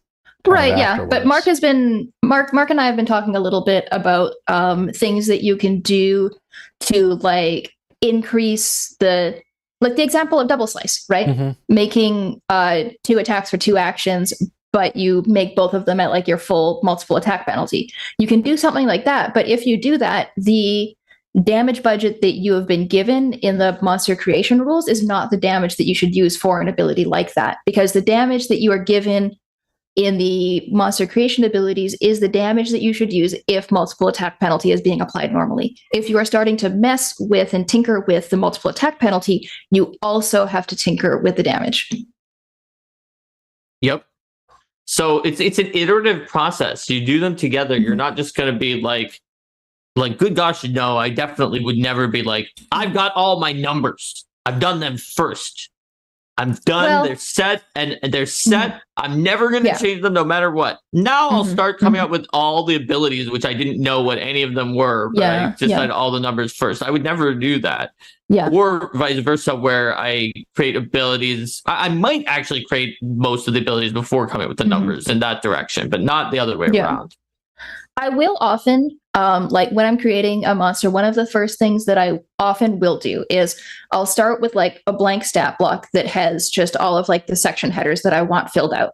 And then I will go into the creature design rules and I will fill in a whole bunch of numbers for this creature, put in HP, put in AC, and put in all of that stuff as just kind of like the baseline average numbers. And then as I go in and start figuring out what the abilities are, then I modify the numbers as appropriate as a part of that process. And so I have the baseline numbers in my document so that I don't have to refer back and find them again. But the numbers should be changing when they need to change. Yep. You have to be willing to iterate and to consider all of the factors. It doesn't do you any good to like say this is locked, it can never change. Right. Unless your developer for some reason was just like, instead of being like they normally would, where they'd be like, I want this monster at this level, they were just like, look, Jess, the game doesn't have enough monsters that are AC 33. So I don't care what level it is. I don't care anything else about what it looks like. I just want your monster to have AC 33. You can't change that. Otherwise, the whole point is removed, which is like a very bizarre thing to do. But if they actually did do that, then you should make darn sure that it has AC 33 because that's what they asked you to do. Yeah. By the way, are you fans of Lego? I like a Lego. I haven't built a Lego in a while, but I like a Lego. I really want the Muppets Lego minifigs, but they were sold in blind bags, and I can't. No, actually, if you go to a Lego store and ask the employees to find the specific one you want, they'll do it. Oh wow! So I could go and tell them that I need a Gonzo. Yes. They'll find it. It's like they love doing it. Because my kids, I have an army. If you look, I can't swing. I have hundreds of them because my kids used to collect them. And we would go to the Lego store and they would ask for them and they would go. They loved it. They're like, oh, they're sitting there and they're like feeling it. They're like, oh, here you go, this one. They know. So for those people who are listening, do check out. They just revealed the Lego Dune set. And Oh. wow, I might have to get this because not only does the Ornithopter look insane, but the Oh. Baron Harkonnen or Harkonnen, depending on which version you're watching, you have to see it to believe it. I'll leave it at that. You have to see the minifig. It's the best minifig I've I have ever a very seen. important question. Do Yes. the spices flow The spice in must the Lego set? It must flow. Do they Mark. actually flow, though? Can you see them flowing? It must. It must. All right. I must. think it must. It must flow. It's gotta flow. You know, The Ornithopter is $165. Welcome to That's Lego. a lot. I know. Lego's very expensive. You know, that's actually cheap for Lego, believe it or not. It's gotten really expensive. Oh my gosh. I just haven't collected them in a while. I know. Steven, you're right. Baron Harkonnen looks amazing. I mean, look at that. Isn't that funny? He's like... It's incredible. I know that alone. I'm like, I'm getting that one. I don't care about the others. That one's the best one. I tried to get Derek on, Jess, by the way. I keep trying to get Derek on. He was busy today. I was like, I got to get Derek and Jess on at the same time. One time. And no, he's a huge Dune fan, so he would have loved this. Yeah. I love Dune. I was very excited. The movie was supposed to be out last weekend, but of course, got delayed. So this is our weekly movie diatribe or sidebar. But well, no, I saw that. I was like, oh god, I can look at this. How cool is this? I rarely see things that cool, by the way. Oh, the ones that are in the boxes. Oh, the new series are in boxes, not bags anymore. Oh, maybe they got wise to that because they used to be in bags and they can feel them and figure out what they are. Yeah. If they're in boxes, then you have to go. Well, you go to a lot of conventions, Jess. Like at the conventions, they have people who sell minis and that you can just pick the one you want. I mean, it's going to be, it won't be, it might be $10 as opposed to $4, but at least you get it. You get the one you want. Yeah, or go I to don't eBay. know. You get them on eBay. Maybe I can look on eBay for my Gonzo. Gonzo. I didn't know you're a Gonzo fan. Do you know the picture of me? Have you ever seen the picture of me? Look at the picture of me on the Kickstarter. Do you see that? That is me with a actual Gonzo chicken. That's a real chicken. I was at the factory that makes the Muppets. And I even had my hand up its butt and I was doing the little thing. That's me and Mark. The chicken is Mark. And then I'm there too. I don't think I'm the chicken. But I'm also definitely not the Steven, so I don't know if I'm in that picture. You're not. You're the chicken. Actually, you know what? My brother, when he saw that picture, he's like, oh, he's like, you look great. Oh, and the picture of that guy looks good too. I guess you're the chicken. I am the chicken. I'm the chicken. See the picture? I'm scrolling. I had to figure out which of my tabs was the tab that used to have the Kickstarter in it. No, it's all the way under Become a Legend, and then you see me with the actual chicken. So they didn't have Gonzo or like Miss Piggy, or they didn't have any of the main ones around. Yeah. And you can buy those chickens. And this was like 15 years ago. Do you know how much that chicken cost?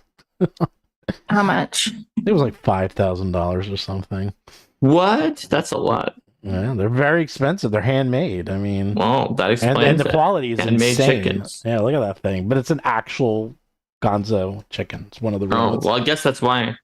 Yeah, it's the real thing. The Year of Legends Kickstarter? Is this the right? Oh, here it is. Here it is. Okay. Oh, okay. I see the chicken. Yeah. Yeah.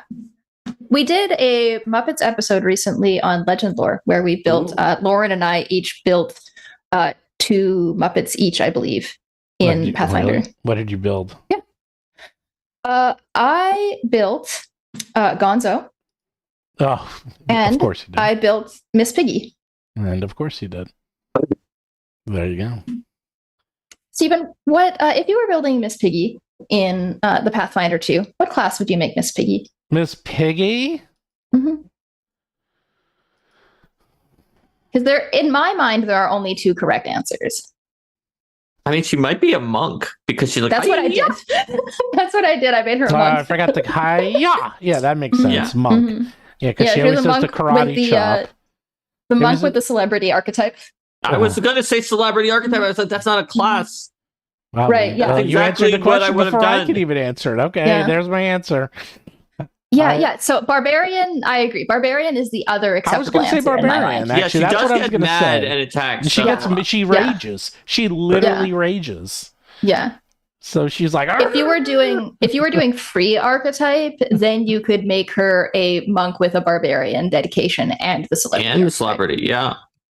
Hmm. It's funny how it's so clear that we all came up with, and in the chat, people also said barbarian or monk. Exactly. So we all came up with the same ideas really quickly. Yeah. So I guess she really has those classes in the Muppets show. And Gonzo, I made a swashbuckler.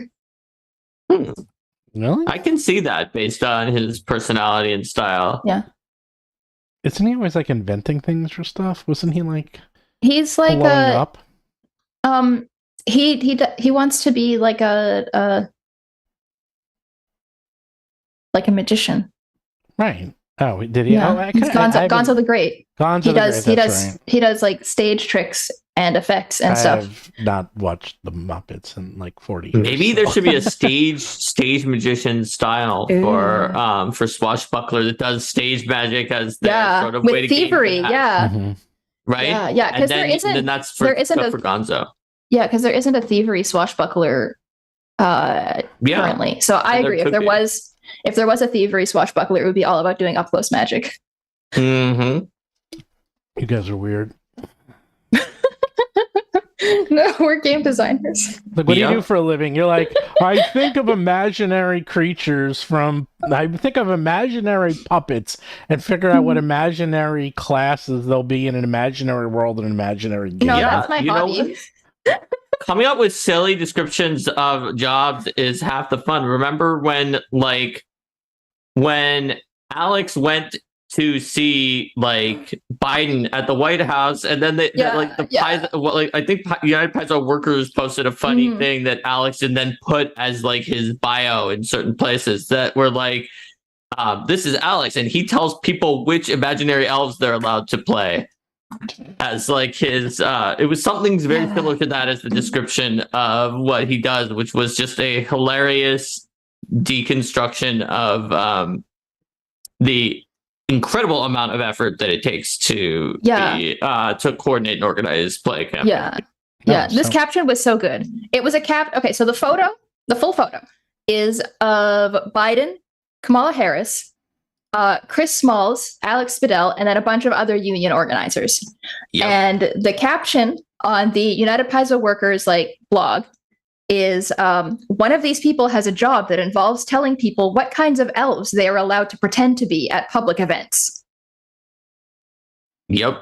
Incredible. So we have so now we have to do the rest. So we have Fozzie and Kermit I would think is almost a bard because he sings a lot, but so does Fozzie. Fozzie tells all those jokes.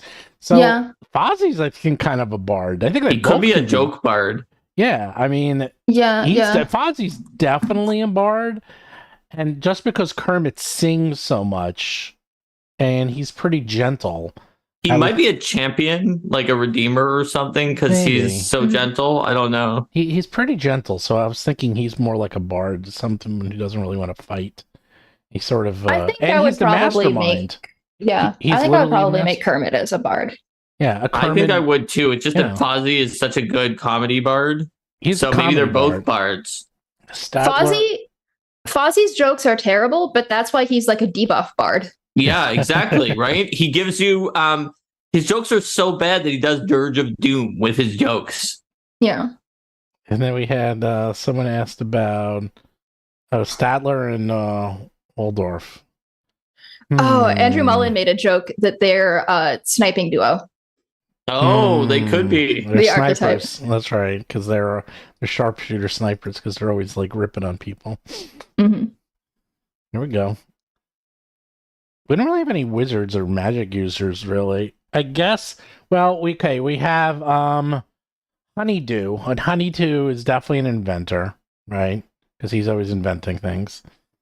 And Yeah, Bunsen Honeydew. His name is Bunsen. Yeah. Bunsen So Honeydew. he might also be an alchemist in that. Yeah. Or Bunsen and one of Bunsen I and guess he could Beaker be is an probably an alchemist, alchemist in One that of the- they. yeah. I guess And he's maybe more the of an other one is an alchemist. inventor because they are named after like the Well, kind Beaker. of flask that Beaker. Beaker is Beep, named beep, beep, after a beaker, which would have alchemical Right. stuff in it. Right. Well, one's an alchemist. So I guess Honeydew is the alchemist and Beaker maybe like the inventor. Wow, this is really going down a weird tangent. It's Yeah. true. You never know what's going to happen next on Roll for Combat Live. I tell you that. That's true. You never know where we're going to go. Gonzo is a sorcerer. He could be. You could do that with Gonzo if you wanted to. Well, Gonzo can be any magic user. You can could just be. go Gonzo. So Gonzo. Oh, someone asked if we were going to come out with, would Roll for Combat ever consider making your own game system or publishing a system made by someone else under the Roll for Combat banner? Well, I will tell you, we kind of already doing this without you realizing. I mean, we are trying to create a very specific niche that we are filling, and so far, I can tell you what they are. There's basically 3 at this point, and maybe more in the future. Well, 4 really. One is these ancestries and races, which you just won't find. No one's really doing anything this complex and creative. I mean, wait until you see intelligent weapons. I mean, that is mind-boggling. Every time I thought I had figured out everything I crazy. needed to write in the rules of intelligent weapons, I was like, okay, yeah, I'll just go to feats. I was like, oh no, there's another corner case for the animated weapon heritage where it's an animated weapon that I didn't include that I have to go back to. And that happened like 20 times. Yeah, how does an animated weapon use interact actions? How do they use gear? You know, it's like how do they drink potions? Like it's weird, man. It's weird, but it works. So that's one of our niches. Dragons is becoming another one of our niches because no one is doing dragons the way we do dragons, where you get to play them, and now we're expanding them and coming out with new ones. The next one will be Eldamon because no one's doing that, and that's ours. And I think there's a different question slightly. You answered a really good question that people want to know, which is like, what niche does Roll for Combat fill in the third party market? Mm-hmm. They were wondering if we were going to just write like, oh, I know, I'm not like Battlezoo RPG, no, but well, the RPG where we don't need to. We don't instead of rolling a d20, you are allowed to pull out your Magic the Gathering card, and if the number is low enough, then you automatically get a critical hit. Let me tell you, and you don't other need to do glicker-based mechanics. Okay, so you can do. Okay, there's actually. Let's do the 3 levels of where you can be as a second or third party creator. You can be where most people are at, and I'm not throwing shade. I'm just saying this is where most people start off. Even we started off here, is that you create new classes, new magic spells, new magic items. Like you're just adding more of what already exists, whether you just like it or you want to do it, or there's holes in the system, and you're doing that for 5-year Pathfinder or whatever you want. Okay, a lot of people do that. That's a vast majority. Then there's the other side of the equation, which is let's create a new game system. Now, if you're going to create a game system, the only reasons you're doing that, in my opinion, is either A, you have a licensed property in which you have to or should create a new game system. You don't always have to, like Lord of the Rings and Doctor Who, there's a 5e version of both of those. So you don't have to create your own game system off of licensed properties, but most do for legal reasons and other things I won't get into. But so if you see a lot of game properties that have their own systems are Dune or I mean, you could add, anything by Modifius, Star Trek. I'm just thinking, like, most of their things are just they come up with their own systems. I think that a lot of those companies that do multiple licenses have one big system that they've kind of already come up with, and they slightly tweak it to the new property. It's a GURPS system. That's basically, I like to use that analogy. But like, for example, MCDM was creating like third-party content for 5th edition and is still creating third-party content for 5th edition, but is also now creating their own game. Correct. Would you ever want to move into that space where you create your own game? Now I'm doing the middle, and then I'll get to that answer. Yeah. So now there's the middle part, and that's where we're in. We're in a very interesting place that I don't think a lot of people are doing and can do. One of the main reasons is because I got people like you, Jess. Oh, and Mark too, but mostly Jess, that I have like a lot of amazing creators that create for Paizo and Level Up, and they do this full time. They are full-time fantasy TTRPG creators who can really stretch their wings and aren't just writing another elf. They're writing Swarmbloods, or they're writing devils, or or would you sphinxes. define that middle level then as staying within the same system but really shaking up the system design with things like, right away, the monster parts were a huge shakeup of the system design, because it allows you to augment or even replace the economy of the game, which is just a massive portion of the game, with a different economy that was scrupulously mathematically balanced down to the last gold piece with the original economy, so that it will not throw you off on wealth, and all of the numbers add up. And that's something you needed to hire like me or one of like probably like 2 or 3 other people to do, because of like the ability to just go into that economy and comfortably make another economy. You're basically expanding. I would call us, if this was a video game, we're mods. We're mod developers, but like high level mod developers. Like, we are taking existing systems and adding new systems onto games, or expanding greatly existing systems. Ancestries and even our Battlezoo monster books are greatly expanding existing systems. Like, the monsters you find in those books are really weird. And we're not inventing anything. We're just taking and stretching the limit as far as we can do without breaking it, of what the system can handle. In terms of Eldamon and monster parts, those are brand new. Like, that's just new systems that insert into these games. And that's why I was getting around to it. It's like, we kind of are writing new games, but we're not coming up with, we didn't have to come up with the Eldamon RPG. I didn't have to. I would rather come up with an Eldamon system that is standalone, if we wanted it to be, and works within 5e, and works within Pathfinder.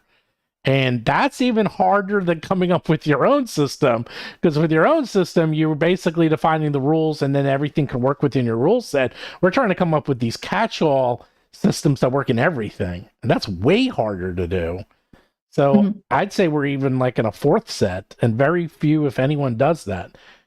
Now, when it comes to new systems, probably not, because MCDM, they're doing it. Sure, he's huge, but Black Flag, I'm not throwing it under the bus, but that kind of came and went. Like, I don't see, like, I've been like, I think it's still going. Oh, it's like, still it's popular. It's a big Kickstarter. It did. They've got a lot of they've got a lot of momentum. It did. But now, if you look, I see YouTube videos for it, because they came out when they have not even 1,000 views.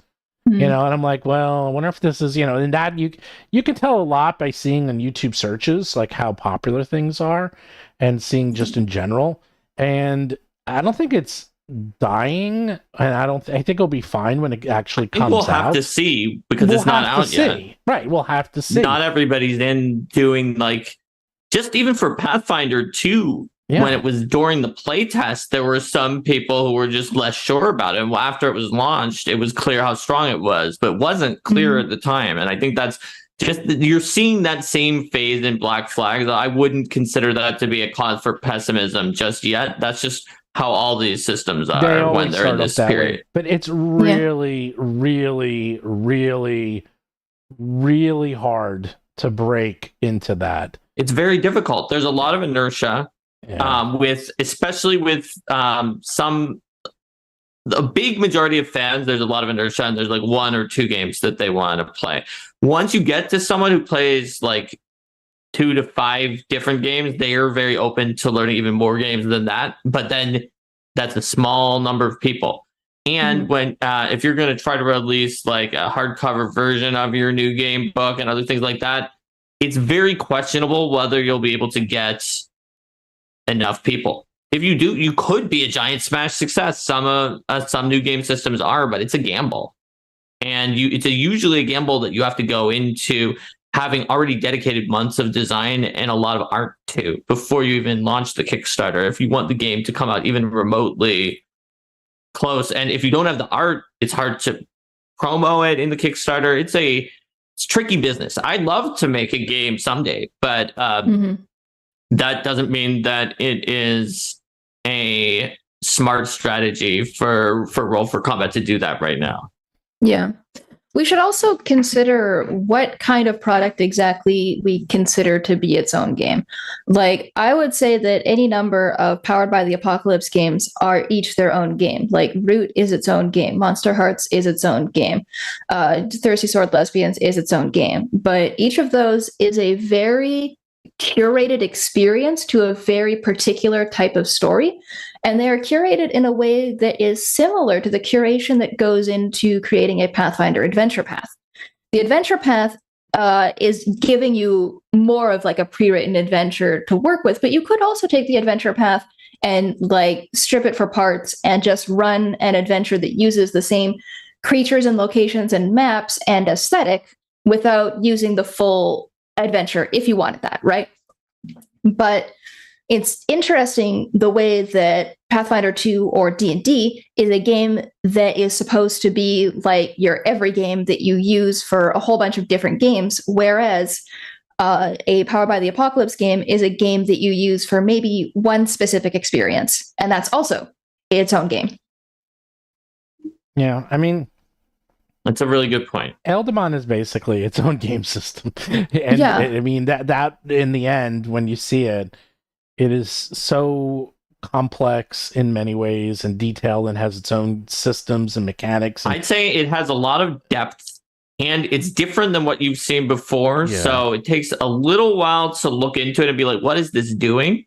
But then once you have it up and running on an elemental avatar, obviously the trainer has a lot of Eldamon, so it's going to get a little complex. But the avatar is legitimately simple enough that once you know what's in it, or even if someone builds it for you, either and just hands you note cards with the names of your powers, maybe a picture of like an Inferno for your Inferno power, it's very, very easy to play the class.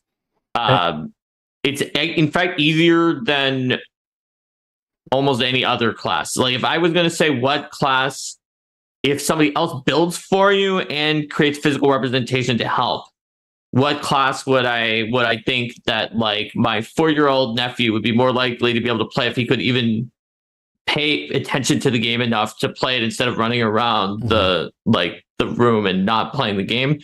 It would probably be Elemental Avatar, because you could give cards with pictures of the abilities and just, you put it down when you want to use that power and you pick them all up when you refresh them.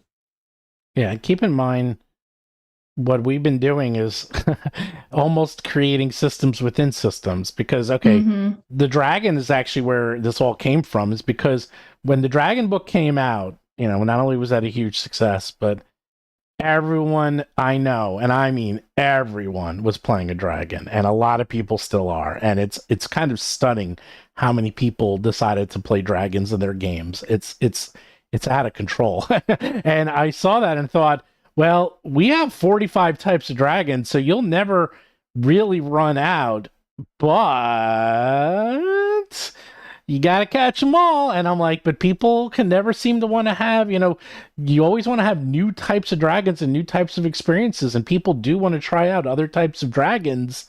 And so that's why we're even doing Secret Dragons, because we had more than enough. We had more ideas for dragon families than we are including in the Secret Dragons for now.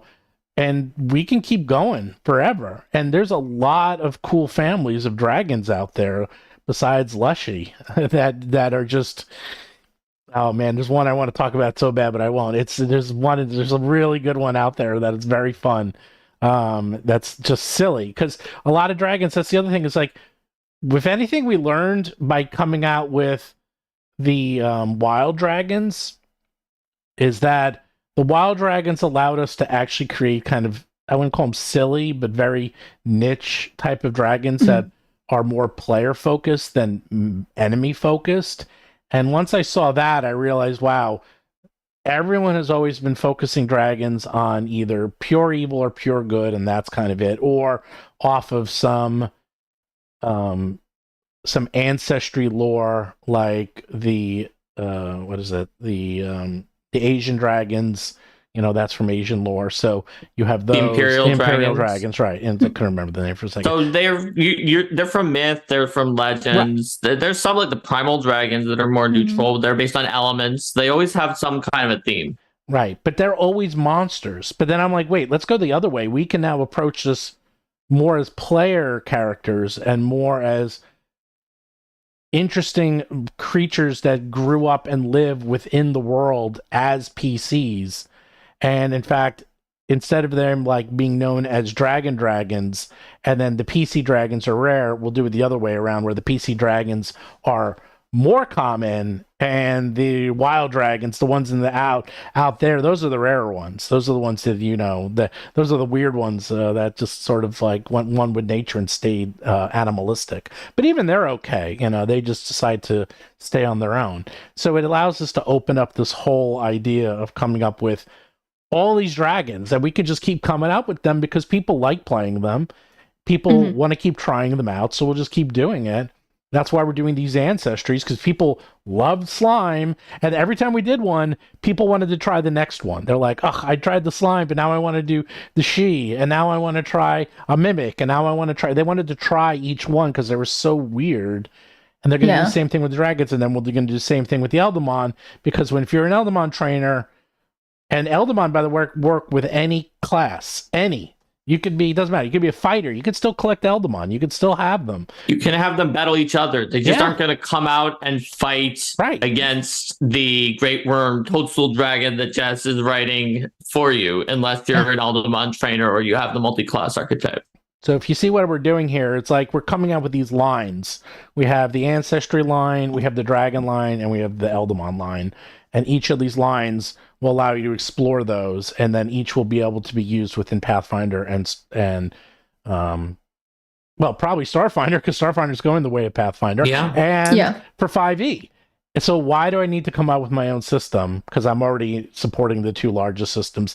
And we're coming out with something unique that no one else can really do, because it's our own systems. So in a way, and this is a very long answer to your question, we kind of are writing our own system, but we're doing it in a very stealth way. Does that make sense?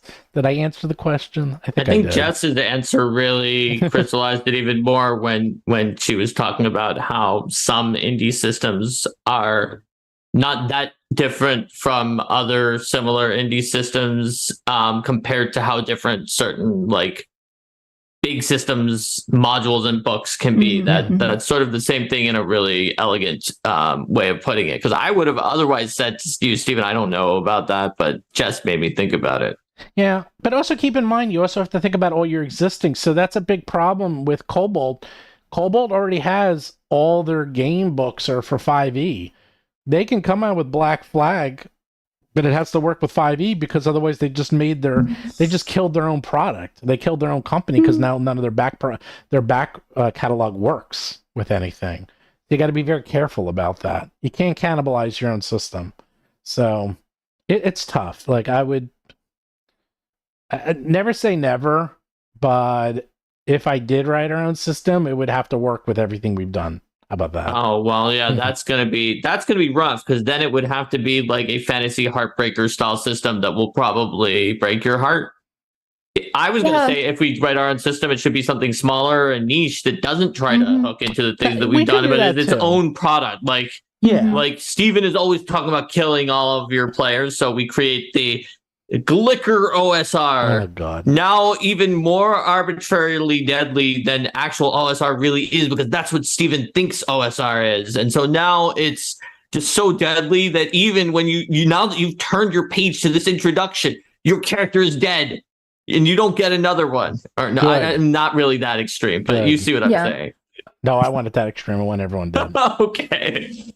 I want you dead. I want everyone dead, not just, but everyone else. I mean, I think there is space in the market for a game where the experience is that you sit down and you know that all of your characters are going to die in like some kind of ridiculous way. And it's just a question of how will your character die and how ridiculous will your death be? Yeah.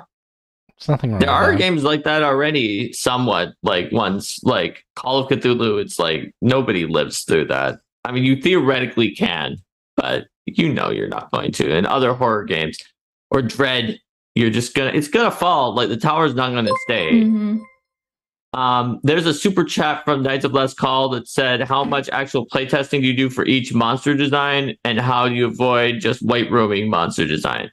So in general, in monster design, I would say that you are lucky if you get a lot of playtesting in. Even big companies like Paizo will rarely ever get much playtesting in on monsters, other than when a brand new system comes in. Whatever monsters were in that playtest will get playtested.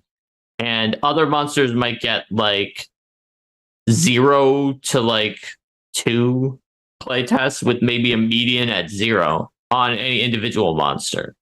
Like when Steven was talking about his bogeymen that he wrote, like at no point during that process would there have been a like, and here, you know, we're gonna pay you to find some playtesters and do it while writing it. And in the internal process, there's not really time for whoever got those bogeymen in to be like, okay, well, I have the clock hours of this many Paizo staffers to run a playtest on that. So sometimes it'll happen anyway, because they'll just be like, I love Steven's bogeymen and I have them, and I'm running a weekly game for Paizo staffers anyway after work. So I'll just give some free work after work and and put them in. And then you get a playtest and you get a change. Like that can happen.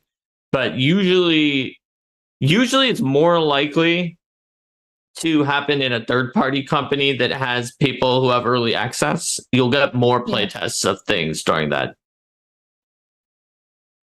Yeah, I don't know. I mean, I have a pretty good idea how a monster, not always, but I have a pretty good idea of how a Pathfinder monster will play out, just reading it.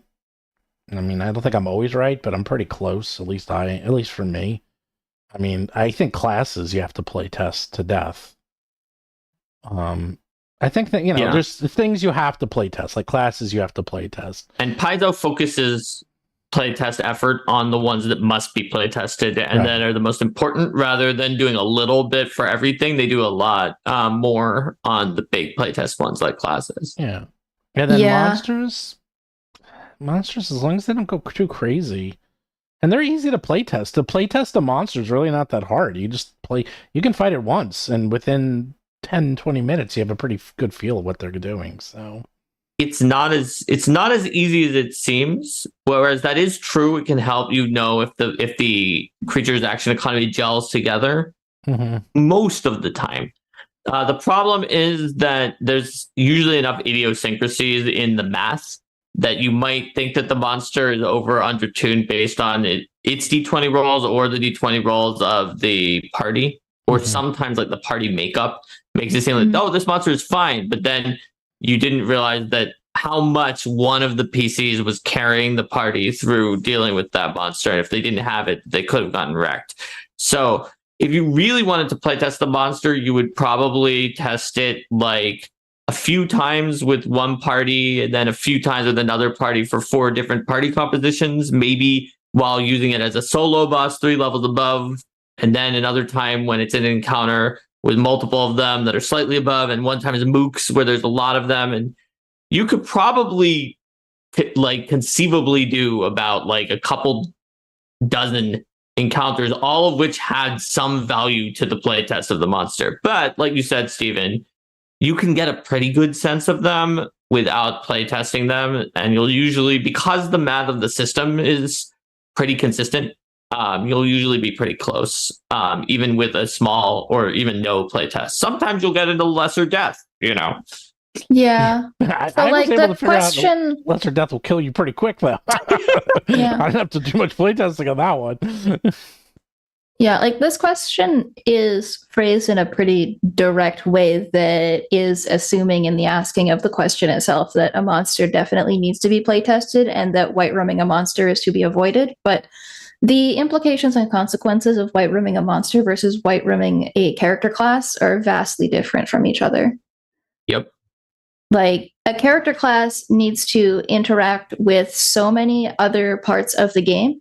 There are not just like, what if you combine this class feature with this other class feature, but you also have to consider like every class feature from other classes that you could get with a class archetype, and every archetype and every ancestry and every heritage, and all of the skill feats and all of the ways that those interact. But a monster doesn't make character building choices in that way. The monster interacts with itself and the abilities that the monster has, and with the abilities of the skills that you give the monster, and potentially with the abilities of other monsters that you might put it in an encounter with. But if it has abilities that will interact with other monsters, it is going to be clear to you that those are abilities that interact with other monsters, right? Mm-hmm. And so there's a lot that you can tell just from like sitting down with your monster, looking at it and saying, like, on a turn where it needs to move 50 feet to reach the players, how much other stuff can it do? Versus on a turn where it starts in melee combat with the players, how much stuff can it do? How do these actions that it has combine in those kinds of circumstances? How quickly can it move across the battlefield? Is it doing stuff that disrupts what the players might want to do movement-wise, or does it have reactions? There's a lot of those kinds of scenarios that you can think through just white rooming a monster. And so it's much more beneficial to white room a monster than it is to white room a class in that way. And also, if you're only going to playtest a monster once, that's not, I don't know if that's worth doing. just because so much of how a combat goes is determined by what the D20 rolls are. Right. So you're going to get data for this monster, and maybe you're going to think that it's overtuned or undertuned, but really that's just like what you rolled in that combat. Or it could just be the tactics that the players chose in that combat. Like, there's so many variables that aren't actually the monster, that are completely just under the player's domain, that you can't actually take data like what choices the players made in combat and apply that to, is my monster OP? Yeah. Like, recently in a game I was playing, Linda had a really dangerous and powerful 4th level swarm that our party was fighting, and we did 0 damage to it most of the time because we were level 2 and it was resist 7 piercing. Our arrows were D8 plus 2, and we took 0 damage from the entire fight. We won at the end of 6 rounds. We were never even hurt at all. It was definitely hard. I think if we had been foolish enough to actually engage it in melee or allow it to interact with us in any way, that we possibly would have had deaths. I don't know, but we didn't get hurt at all, and nor did it have a chance to hurt us because we kited it using ice and wood Aldemon powers to slow its movement speed and create difficult terrain so it never reached us. But did that actually tell us whether that creature was powerful or not? Not really. It just told us that any creature with 20-foot movement speed or 25 could be kited by a combination of ice and wood if we're all willing to back off from it. So you're absolutely right. And furthermore, the stakes are different between classes and monsters. Because if that's sort of was one of the things Steven was getting at before. If you mess up on lesser death, it could TPK the party, especially if you mess up on the side that it's too strong. You might have to like retcon and be like, that was just a dream of being killed by the lesser death, or do something. If it's too weak, it actually is no big deal because they steamrolled it. Maybe it was a little disappointing of a fight. That's no big deal because either way, the encounter is over with that creature. And hopefully it wasn't a TPK. Hopefully the thing that was too strong wasn't also in a severe encounter. And so it just was like, that was supposed to be a low threat encounter. It was actually more like a severe, sorry guys, but we're through it.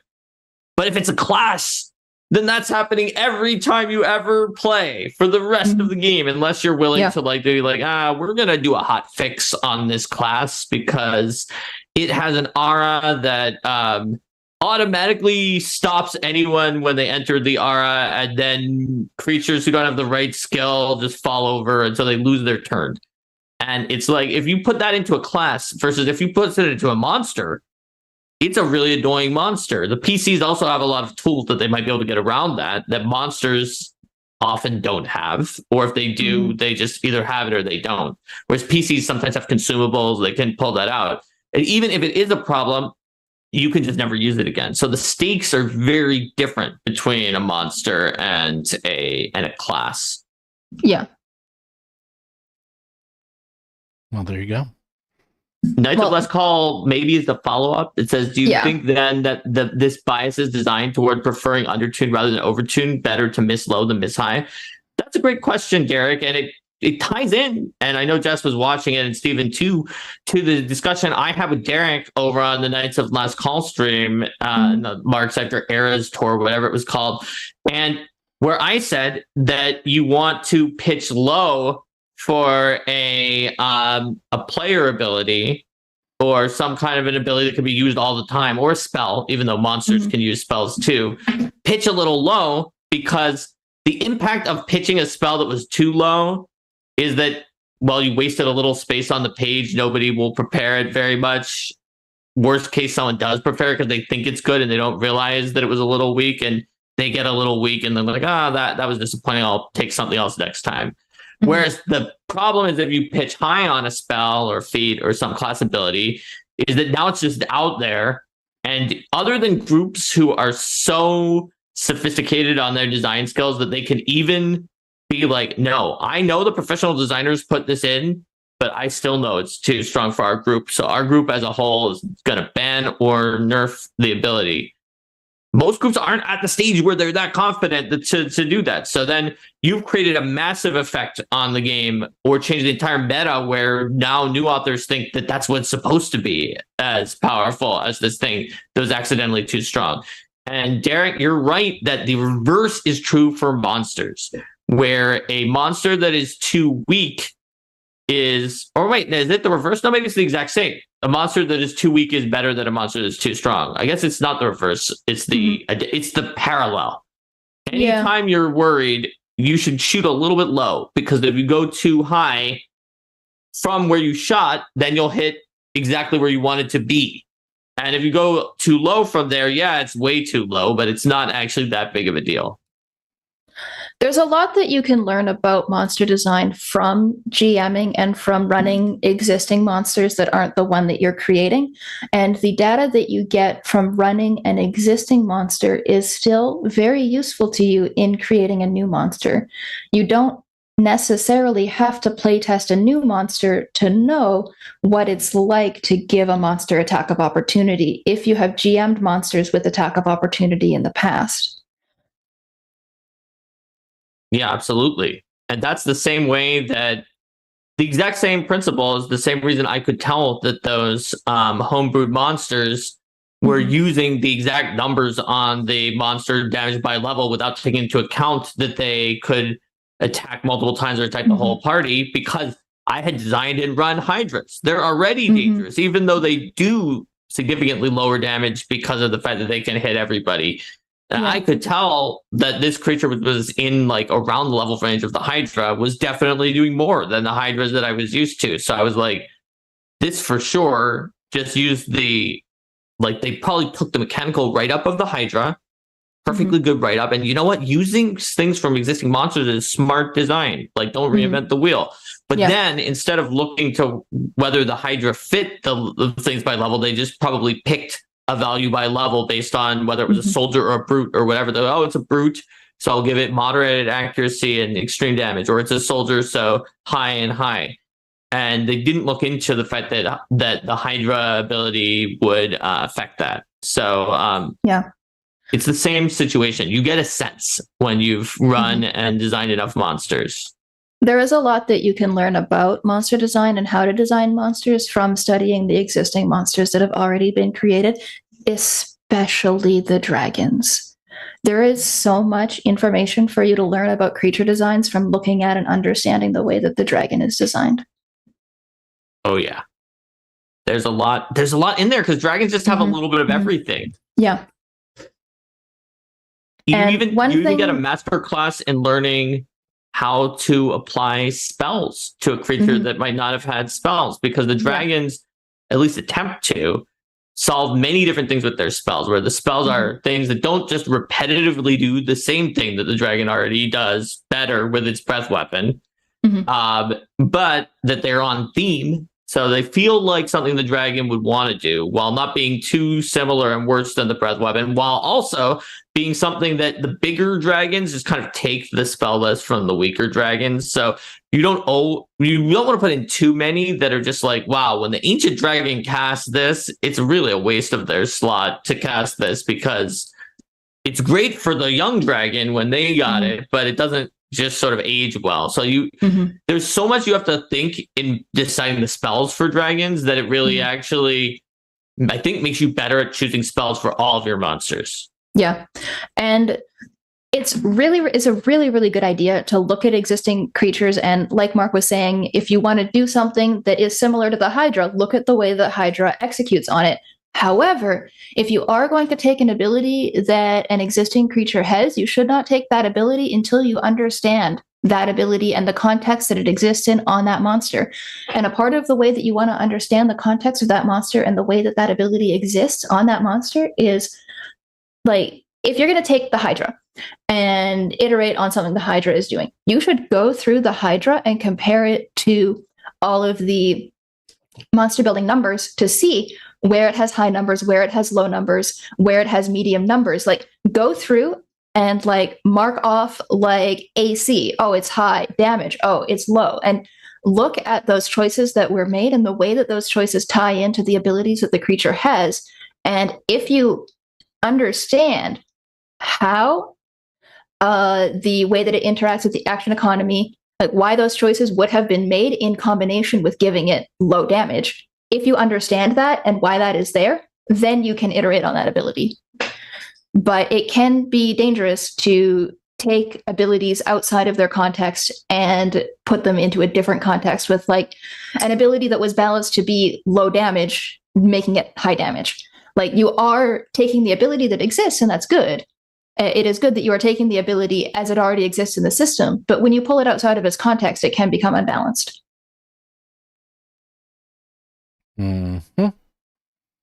Well, you said a lot.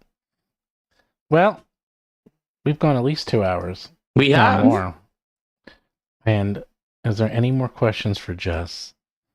Because we're going to. Are there any more super chats for me, or just questions in general? Like, how do you choose your hair color, Jess? I will answer that only for a super chat. Oh, okay. Oh, okay. There you go. This is More an expensive question. Oh, yeah, it is. I was like, well, I was thinking, I'm like, because every time I see you have different, I was like, that's got to be quite the idea, the conundrum of like, what colors do you choose and when do you choose them? Okay, I actually don't choose different colors. This color is just like the result of the color that I had most recently fading. And so when you think that I have a different hair color, it might not actually be a different color. It might just be that my color has faded. You're just putting lemon juice in your hair to make it fade. There are two colors that I dye my hair. Oh, really? Yeah, there's two. Oh, and there was the time when I had the color that I have right now, but with purple roots. But that was an exception. Was that Purple Rain? You could say that if you wanted. All right. Derek, put in the super chat for how you choose your hair color. Oh, I'm glad this didn't happen to someone else other than Derek. I just like this color. Oh, that's a lame. That's lame. I'm glad Derek was the one that this happened to. Like, how do you choose your color, Joss? No. So I have a couple colors that I like, and most of the clothes that I wear are black. But when I buy things that are in colors, they are typically either turquoise or purple, or kind of like an acid yellow-green chartreuse color. And so the yellow-green chartreuse is what I had around like the beginning Not the beginning of this year. I had it I didn't have it this year Gen Con. I had it last year Gen Con. This year Gen Con, I had my turquoise, and then I had my turquoise refreshed. And then this is just what's happened when my turquoise has faded a little bit. And then I also I had an accident with like some benzoyl peroxide that got a little bit of my hairline, so I have a little bit here that is lighter now. Mm. But yeah, this is just my turquoise faded. It tends to fade kind of blue, more blue than green. So why just 2 colors? Why not go the rainbow? Well, these are the colors that I like, but also it's less damaging on my hair to switch between colors that are quite similar to each other, because it means less chemical processes that need to be done on my hair to strip the color out to switch if the colors are very close to each other. Mm-hmm. And so, like, if I have my kind of chartreuse color, you can just go over it directly with this, and there's no like color lifter or anything that needs to go into it. If I go from this to the chartreuse, it needs color lifter, but it typically only needs 1 round of color lifter to get this out in order to go to something that is either like a blue or a green. But if I had wanted to go to something that is kind of more of a red tone, it would take more work and more process on my hair to get all of the green and blue hues out of it. And that can be more damaging to my hair because my hair is, it has to be chemically lightened to be colored. It has to be bleached. Mm-hmm. And so it's limiting myself to only a couple colors that are kind of in the same color family is how I keep my hair healthier. There you go. So we've learned all about the color of hair today. Yeah. My favorite creature ancestry that I've worked on, I really liked doing the Geniekin heritages, and the most recent Geniekin heritage that I did was the Ardande, which I really liked a lot, just because I got to apply more of my system knowledge to that compared to the other Geniekin, because the other Geniekin were written like a while ago now, like in 2020 or something. And so doing the Ardande, I think just last year, I had like 2 years more design experience in Pathfinder 2 on me. So I was able to do what felt like more interesting things with the Ardande. Mm-hmm. Favorite creature, we talked about that on a different stream. I really liked doing the Gliminal, which is a creature. That. Yeah, the Gliminal is a creature in Bestiary 3 that will it kills you by healing you over your max HP and giving you temporary HP until you like explode with positive energy, which is a like planar trope of the plane of positive energy that I love. What do I think of Planescape Adventures in the Multiverse? I haven't looked at it yet. I probably won't look at it until like January. Everything that I've heard, though, seems promising. It seems cool. I like that it is Sigil and the Outlands focused. That's, the same as the original Planescape box set. I know some people have been complaining about it, about how like the scope is limited. It doesn't go over all of the planes. It just kind of focuses in on the gate towns, but I think that's appropriate. I think Sigil, the Outlands, the gate towns, those are great places to focus your adventuring on. They deserve a book. If you try to make it everything, it'll just not be good at anything. Yeah, exactly. And so keeping the scope of this release similar to the scope of the release of the original Planescape box set was really smart, really good. I like that. And I really liked watching Brennan Lee Mulligan on the D&D official YouTube channel talking about the book. That was cool and weird and made me feel like I had been like sliders abducted into an alternate timeline where Planescape was suddenly cool and a thing that people talk about.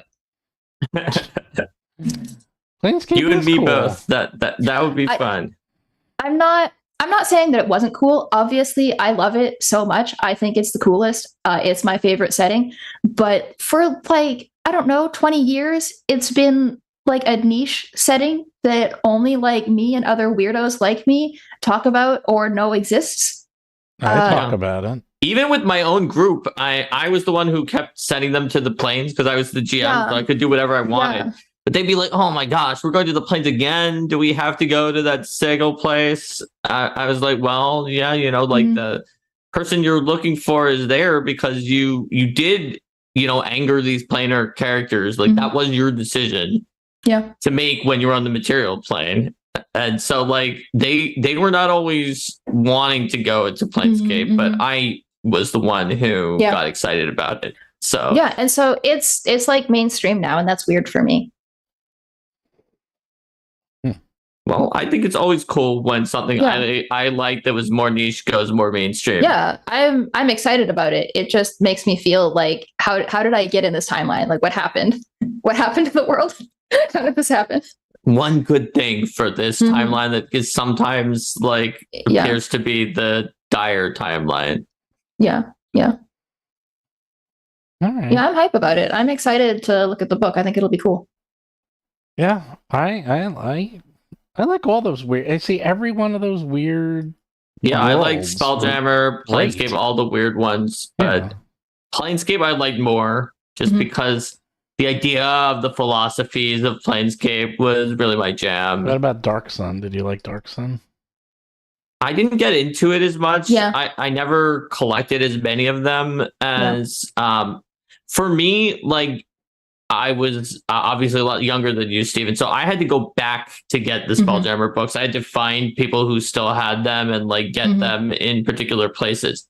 Of course, now I don't have them anymore because they went up in flames. But at one point, I had the Planescape and Spelljammer books because I did that. But Dark Sun, I didn't put in the effort to get all of them. I liked what I saw. I thought it was interesting, but not as interesting as Spelljammer or Planescape to me. Yeah. What's Derek yelling at us about? These clueless? He said, "These clueless Burks, they don't know about the cage." Yes, they were definitely clueless. Oh, got it. Yeah. I was like, what's Yep. I definitely ran a Planescape one-shot, like a convention-style one-shot once where the clueless character was Gilgamesh. It was literally from the Epic of Gilgamesh. And he was like, I told him in his notes for their pre-gens. So I was like, "You are Gilgamesh." And so he's like, he thinks he's all that. He's like, "I am the God King of Uruk. I am Gilgamesh." And then everybody is like, "Who is that? You clueless. What are you even doing in here? Do you know what's going on?" Yeah, running Planescape Adventures is how I got into the industry.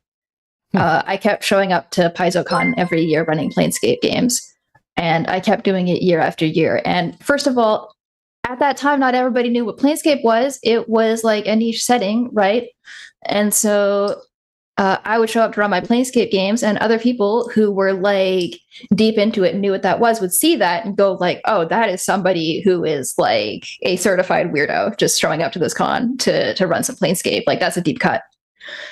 But also the fact that I kept showing up to run adventures that I had written convinced people that the only reason I would be doing this is if these were adventures that I had written and then published and were for sale and I was a game designer, because there is no reason why any other sane person would show up to this convention year after year running like 3 adventures that they have written themselves for strangers at this con. Like this is promotion for products that are for sale, which it wasn't. I was just a weirdo. But I accidentally convinced a bunch of people. I accidentally convinced a bunch of people that I was already an established and successful publisher of RPGs. There you go. You heard it here. If you are weird enough, you will convince a bunch of people that you are a successful, established publisher of RPGs, and that's how you. And then they will offer you work. So, yeah, this will be the last question because I got to go feed my dogs. Is what is your favorite creature, Steven? Steven, tell us about your favorite creature. What's your favorite? What's the best creature? What exemplifies cool creature design to you?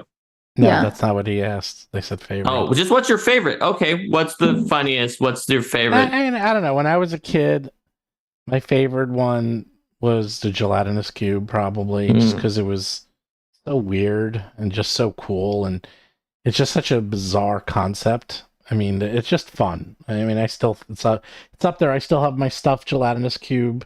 Linda has her stuffed gelatinous cube, Cubey. It's got a little smiley face. Yeah, I got Cubey. I do like that one. You said even in Pathfinder 2 you like it because I remember you said the fact that its attack is called a face. Just you really like that. It's called like cube face or Cube something like Face that. is the name of the attack, and it's so good. It's love Cube Face. Cube Face is such a good name. Mm-hmm. Gibbering Mouther, just because it is so cool as a creature. It does so much. It's a classic. It just does so much, and it actually is truly scary because it can do so many things, and it's like it's a terrifying and very, I would say, memorable creature. Those are probably, I mean, you know, there's a lot of others I like, but I'd say those two. I mean, oozes, I love oozes, but if you're going to choose an ooze, I would choose Gelatinous Cube because that's the coolest ooze. You know, I mean, there's like black pudding and all that, and like green slime. You know, it's like those are the standards, but I'd say those two. I mean, really, now I see why you did Battlezoo Bestiary Strange and Unusual as the first themed bestiary, because if your favorites are Gibbering Mouther and Gelatinous Cube. Well, they're. I mean, there's others I like, but they have you like favorites. The weirdos. Those are my two probably favorites. Those aren't necessarily the favorites I've run, but those are my favorites for flavor. How about that? What about you two? I'm not the only one, and then we'll end it. Didn't Jess say Gliminal?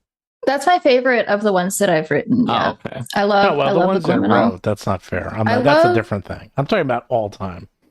Every system. I love the Belker too. The Belker is such a classic. I'm not going to get my Belker in PF2 anymore because the Belker is OGL, but I love that boy. It just wants to choke you, you know. Yeah.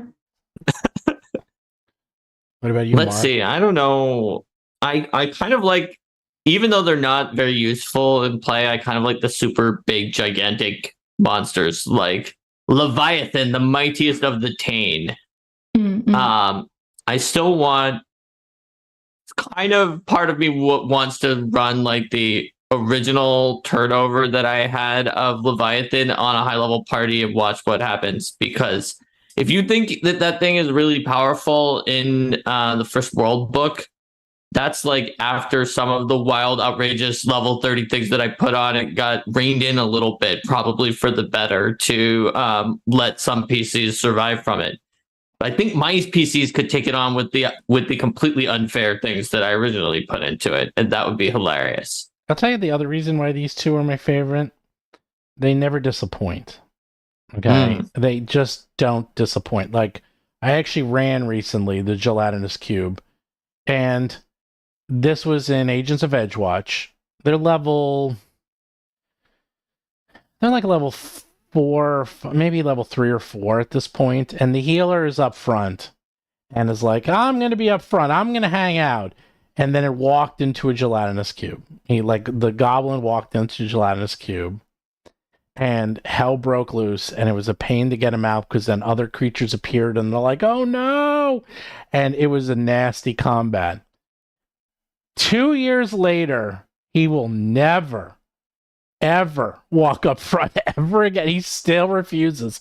Now they're 15th level, and that one encounter, it was so scarring and so damaging to him that he walked in Gelatinous Cube that he will never walk in the front, and he never takes point ever again. That is a successful monster. And then Gibbering Mouther is on my all-time killing PCs list. That thing has killed more PCs than any other monster I've ever ran. Because it just, not only does it absorb you, but then it bites you while you're in it and kills you. It's very easy because some things will engulf you. Like, I don't like the engulf ability because the damage is like, oh, you take damage. It's like, well, what is the damage, really? It's like, I guess the muscles are it's constrict damage, but I don't know. It's not visually very impressive. It's like, okay, you're in there, you're getting squeezed to death. Okay, whatever. But the Gibbering Mouther bites you while you're in it and consumes you from within. That is freaking pretty cool. gross. It is gross. And then we actually had a paladin, John was playing, who got eaten and killed by a gibbering mouther. And they're like, what's left? And it's like his gear, and that's it. It's like, he's just gone, McGrady. He's gone. There's nothing left. It's like a piranha or dissolving acid, you know? It's just amazing. It's just very cool. Because someone wrote here and said, oh, monsters are one-dimensional. These monsters are not one-dimensional in any way, shape, or form. They're very freaking cool monsters. So how about this, everyone? If we can get to 50 upvotes before we end, which we're just about to do, but there's more than 50 people in here already, and we're already at 35 upvotes, then we will reveal the sort of pre-development, sort of being cooked up version of the Harvest Dragon reaction. Nobody's seen it. It's not even done yet. It's sort of in the middle of being worked on, but you'll be able to see what it's looking like right now. Oh, well, that got a few people. Let's see if we can get it up there. Yeah, just 10 more. That's not too many, right? Oh, there's someone. Thumbs up. And Mark Hockman says upvotes is a Redditor. Yeah, it should be thumbs ups, not upvotes. You know what? I'm also doing a Reddit AMA at the same time, so I can be apologized for 50 calling them upvotes. 50 likes and subscribes. I don't know if we'll get there. I can like my own see. thing. If we don't get there, then we just don't reveal the reaction. We just end the stream. By the way, so while they're voting, I will tell you the problem with dragons. Okay. That I love dragons, but there is an issue with dragons, is that they're often felt underwhelming because there's a lot of pressure to make dragons very cool encounters. And they're hard. They're very hard to run because they're either too deadly and they're not deadly enough. You know, it's like it's hard to get that balance just right. And, you know, dragons are supposed to, I don't know, it's hard to fight them because it's like, okay, if you defeat them, you almost feel bad, you know, because there's like such an iconic monster. I feel dragons are one of the toughest creatures, if not the toughest to run as monsters. I feel the best way to run a dragon is actually to have the dragon just literally destroy the party and have them run away before they die. As like a chase scene? Yeah, and then they come back and gear up and then take it out the second time, and then it's a more balanced fight. I feel like that's the better way. I've done that a couple of times, and it always usually works out pretty well. Yeah. So the reason that I say that studying dragons is good for learning about monster design. Oh, for monster design, I agree 100%. Running the dragon the dragon informs the game master of how to run the creature, in my opinion. Because if you look at let me find one of these things. We're within 5 thumbs up of getting that Harvest Dragon reveal. Yeah. So the thing that I think is most informative about the dragon is if you look at the things that it can do that cost 2 actions and how they interact with each other, because it can only use one action. It can only use one activity that costs 2 actions on a turn because it has 3 actions. So it can either use its breath weapon or it can use its draconic frenzy. The breath weapon is, you breathe in a cone or a line, you do a massive amount of damage. This is great action economy, great damage from the dragon onto the players. One of the best things you can do. But it has the cooldown where you can only use it once every 1d4 rounds. Draconic Frenzy lets you make 2 of your big strikes and 1 of your smaller strikes, typically, or 2 of your smaller and 1 of your bigger, whatever. It lets you make 3 strikes for 2 actions. But the reason that this is like an interaction with the breath weapon is because dragons all have their draconic momentum. When the dragon gets a critical hit with a strike, it recharges its breath weapon. And so the draconic frenzy, you're making 3 strikes, and that's 3 opportunities to crit. So your rotation that you're doing is you're doing your breath weapon, and then you're doing your draconic frenzy to try to recharge your breath weapon. And this is like instructing the game master in how you want to structure your turns, what you want to do. You want a breath weapon at your earliest opportunity, and then you want a draconic frenzy every turn after that to try to recharge your breath weapon, and then breath weapon again, and then Draconic Frenzy to try to recharge your breath weapon. And this is really good design and really informative for showing you the kind of information that you want your creature to convey to the game master who is running the creature. Because you don't want to have two action abilities that are like directly competing with each other, where the game master doesn't know, like, in what situations should I use one versus what situations should I use the other.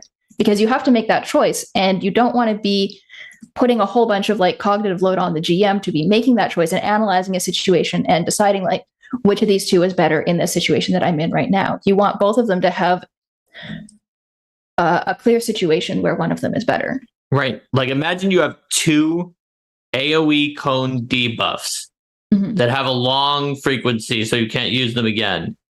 Which one do you use first? I don't know. I have two AoE cone debuffs. There's no clear answer to which one that I'm going to use first. They're in competition.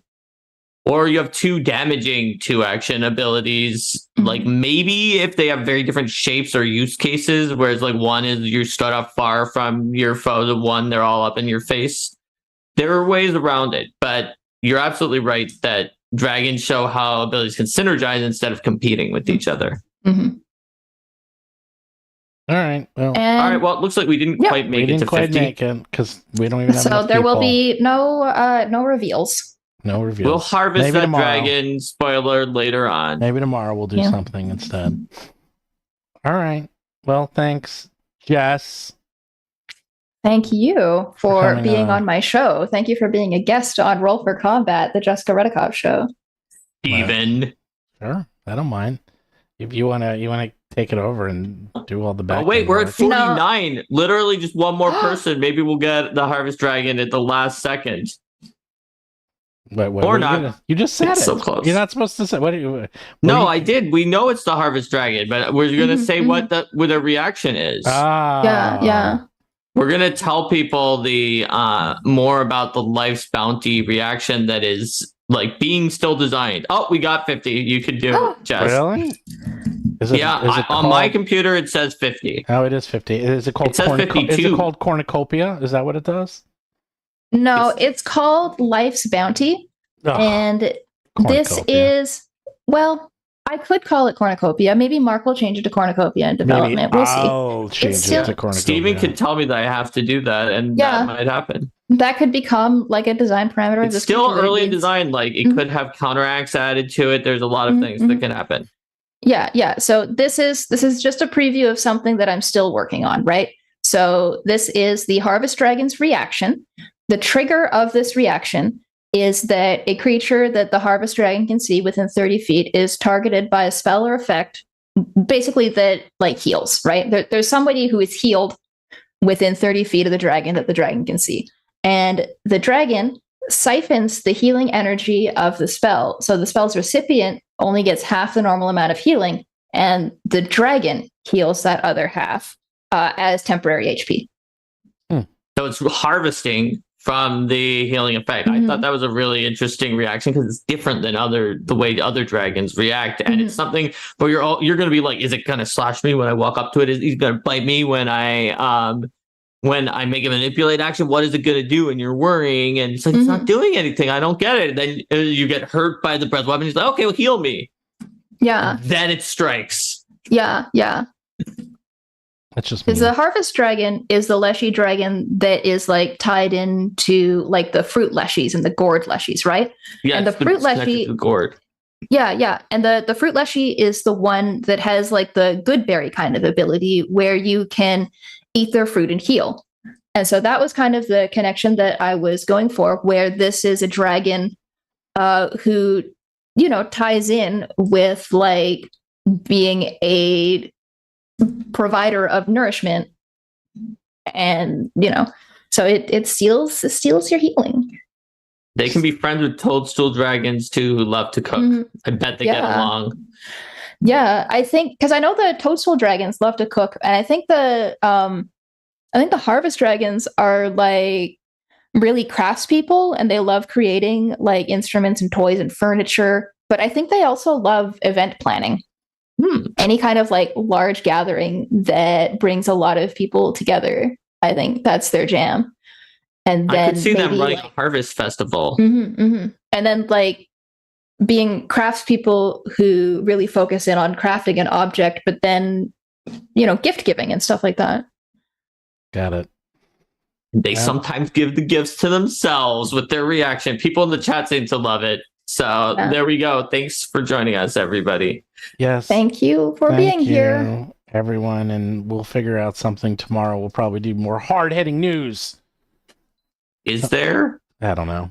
There's always probably something. Not. We can't do it all the time because there has to be hard-hitting news. We can do it in more different topics. Magic the Gathering did announce they're coming out with Marvel cards in 2025. That's true. That's actually probably going to do well for them. yeah. That actually is. That's interesting. I mean, it's I'm a very surprised Disney is going to be willing to give it to Magic when Disney has Lorcana and owns Marvel. Yeah, it was like it's weird. It's interesting. Anyhow, thanks, Jess. Make sure you invite me to be on the show again tomorrow. Oh yeah, you can. I'm going on hiatus. You can do this yourself tomorrow. You're going on. Oh man, it's gonna be like the time I ran this show when Steven was. You've run it a couple times by yourself. I think I only yeah, you're right. I ran it twice. I ran it for Starfinder and I ran it for the playtest classes. Yeah, the playtest classes because I was out. I was a Gen that's or something. Right. All right. Well, thanks everyone, and don't worry. We have a long way to go. There's a lot more dragons to be talked about. So yeah, and then we'll actually get to talk about Jess's after she writes hers. Bye.